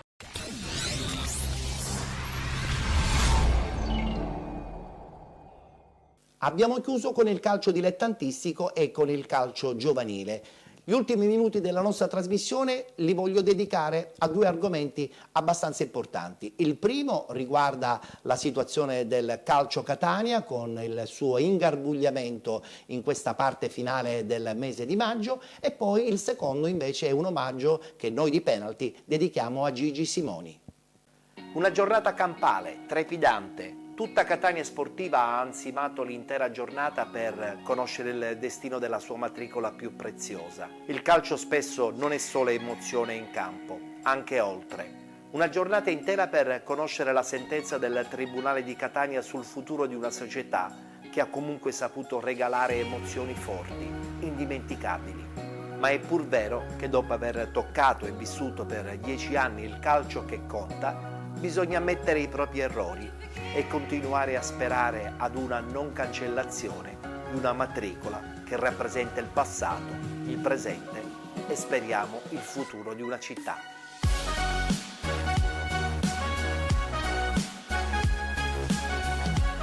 È stata una giornata importante e continuerà ancora a calamitare l'attenzione di tutti gli appassionati di calcio qui a Catania con il caso Catania. Questa mattina il giudice ha ascoltato le due parti, ha ascoltato l'istanza fallimentare dei PM Regolo e Taciotti, che chiedono l'azzeramento del CDA del Catania, ma soprattutto chiedono l'intervento degli amministratori giudiziari per cercare di ripristinare la situazione dell'asset Catania o per cercare di vendere. Dall'altra parte invece c'è stata la difesa con la richiesta di concordato in bianco da parte della proprietà Pulvirenti, e soprattutto cercare di rivalutare nel miglior dei modi Torre del Grifo, che diventa la grande risorsa immobiliare per il Catania per cercare il rilancio. Si attenderà come si esprimerà il giudice. Intanto la Sigil SPA costituita dalla cordata è pronta a rilevare il Catania. Ha fatto pervenire prima dell'inizio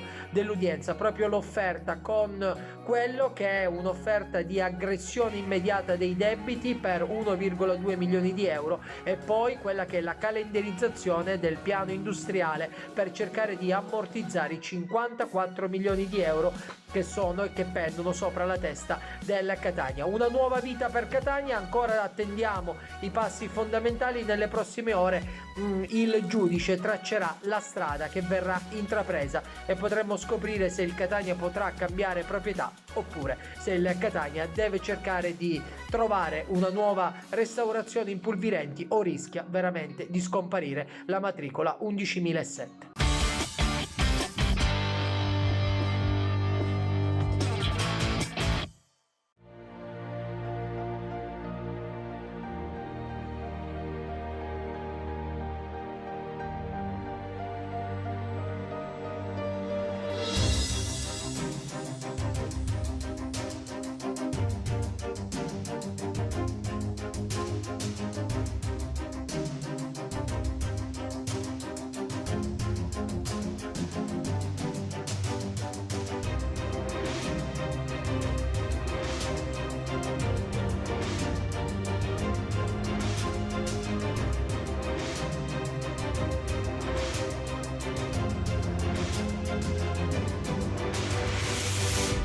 mondo del calcio è in lutto, è morto Luigi Simoni.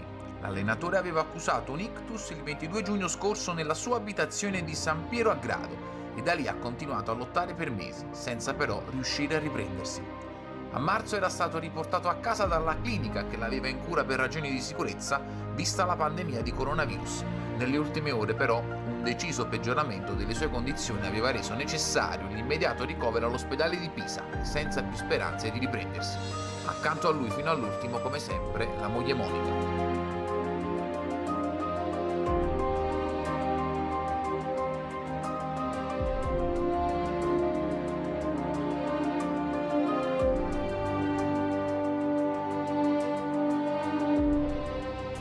È stata una carriera molto piena la mia, che ha avuto soddisfazione da tutte le parti. Con l'Inter ho toccato il cielo con un dito, perché lì si giocava ai livelli massimi e se vincevi qualcosa era una cosa che passava alla storia.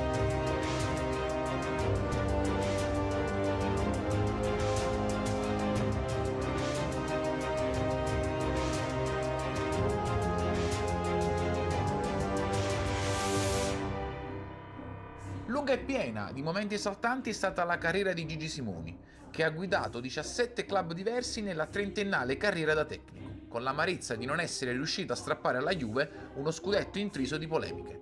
Zamorano velocissimo, a vuoto Birindelli, poi Ronaldo, su Ronaldo Giuliano in opposizione, Zidane aspetta Del Piero, lo raggiunge con l'interno destro, poi West su Del Piero e Ceccarini indica il calcio di rigore e qui si scatena il putiferio, le proteste dei giocatori dell'Inter costringono proprio all'arretramento fisico il direttore di gara, protesta Simoni. Ceccarini aveva la possibilità di far bella figura e di far star zitti tutti. Bastava una sua dichiarazione dove dire io capisco, può darsi che abbia fatto bene, penso di aver fatto bene, però può darsi anche che abbia sbagliato. Il mestiere dell'arbitro è difficilissimo, l'evidenza ce l'aveva contro, perché quello ha detto di tutti, anche di certi juventini, o solo dagli juventini non era un rigore. Però non vai a pensare a tutto quello che poi è venuto fuori appunto con Calciopoli, c'è costato tanto, cioè arrivare alla fine come eravamo a un punto, quindi potevamo vincere il campionato. Torricelli, arriva Zamorano e va bum bum, attenzione lì Sciaroni, messo giù, è rigore incredibile, Simoni in campo, signori, l'Inter in campo, tutta la panca.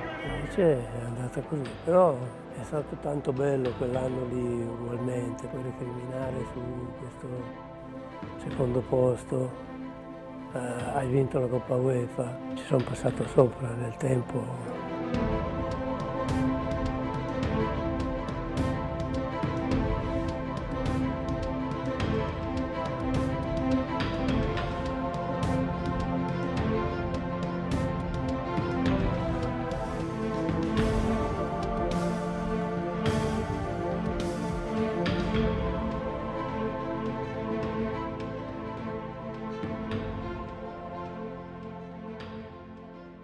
Allenare, io penso, il migliore giocatore della mia storia. E la mia storia è abbastanza lunga perché ho iniziato in pratica nel 1955, una velocità incredibile, una qualità tecnica, fare le cose alla velocità che le faceva lui, io non ho mai visto nessuno.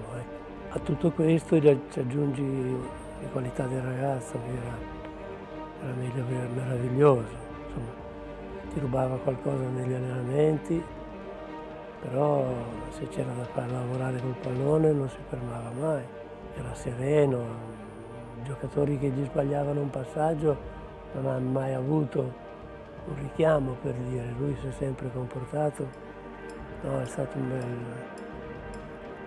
bella esperienza. L'ascesa della Cremonese nel calcio di alto livello in Serie A fu uno dei suoi capolavori ed è tuttora il recordman di promozioni dalla B alla A, ben 7. Da giocatore ha vinto una Coppa Italia nel 62 con l'A. sono stato troppo bene, ho troppi amici, quindi direi che è una cosa che potevo fare solo per Cremona.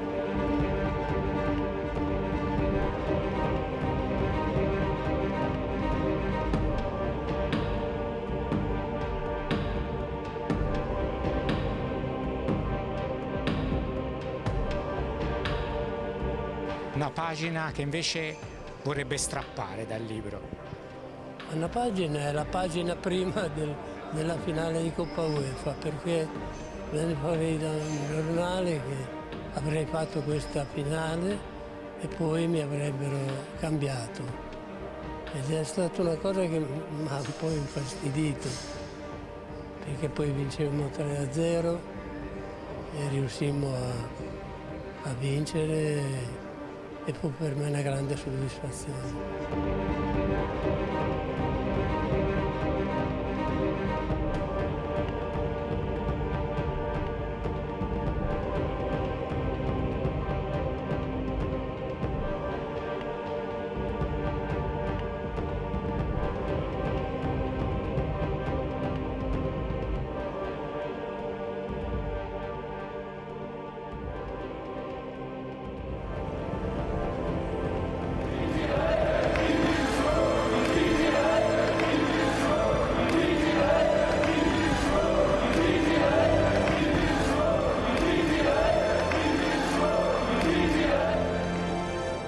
Non avrei mai pensato di fare la carriera che ho fatto.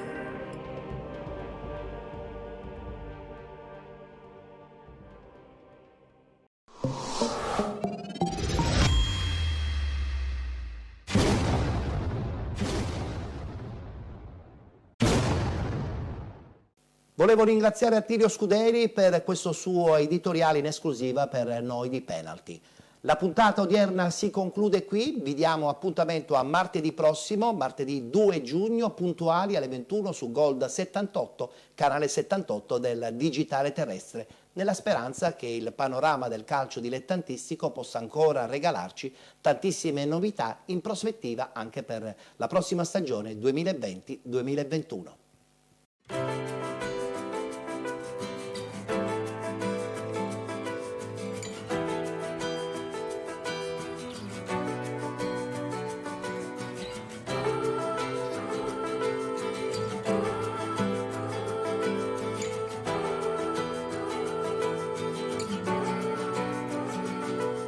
Quanta la passione, quanto quel coraggio, quante foglie vento quella fine di maggio, rabbia che ti prende e ti divora, niente che col tempo si consola, si alzano le voci sopra quest'inverno, gente per la strada in tutta Palermo, niente si poteva immaginare, gli angeli hanno smesso di volare, ma qualcosa è successo oramai. Siamo capaci di ricominciare, di sollevarci e non cadere giù. Siamo capaci di aiutare chi si sente solo e non ci crede più. Siamo capaci di guardare in alto, capire quello che ora non si può. Siamo capaci di dire no. Siamo capaci di dire no.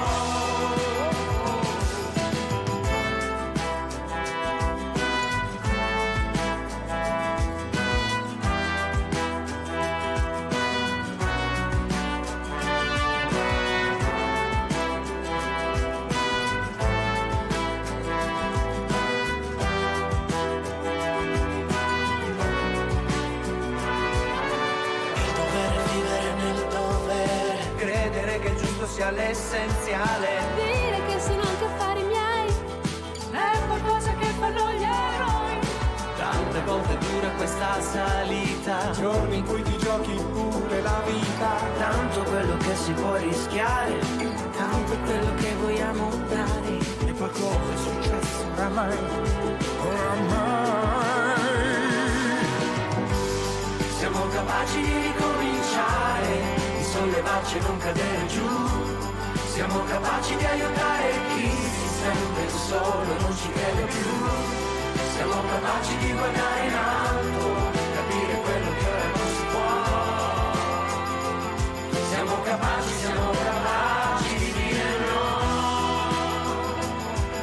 siamo capaci di dire no. Siamo capaci. Noi ci siamo riuniti in un grande salto prima che ricadesse a terra quell'asfalto. Infranto, il cuore ai galli, ma noi non siamo mai stanchi. Davanti al loro coraggio ci uniamo per ricordarli.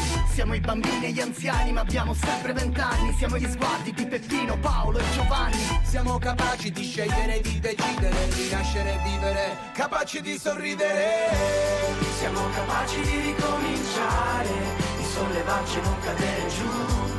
Siamo capaci di aiutare chi si sente solo e non ci crede più. Siamo capaci di guardare in alto, per dire quello che ora non si può. Siamo capaci di dire no. Siamo capaci di dire no. Siamo capaci di dire no.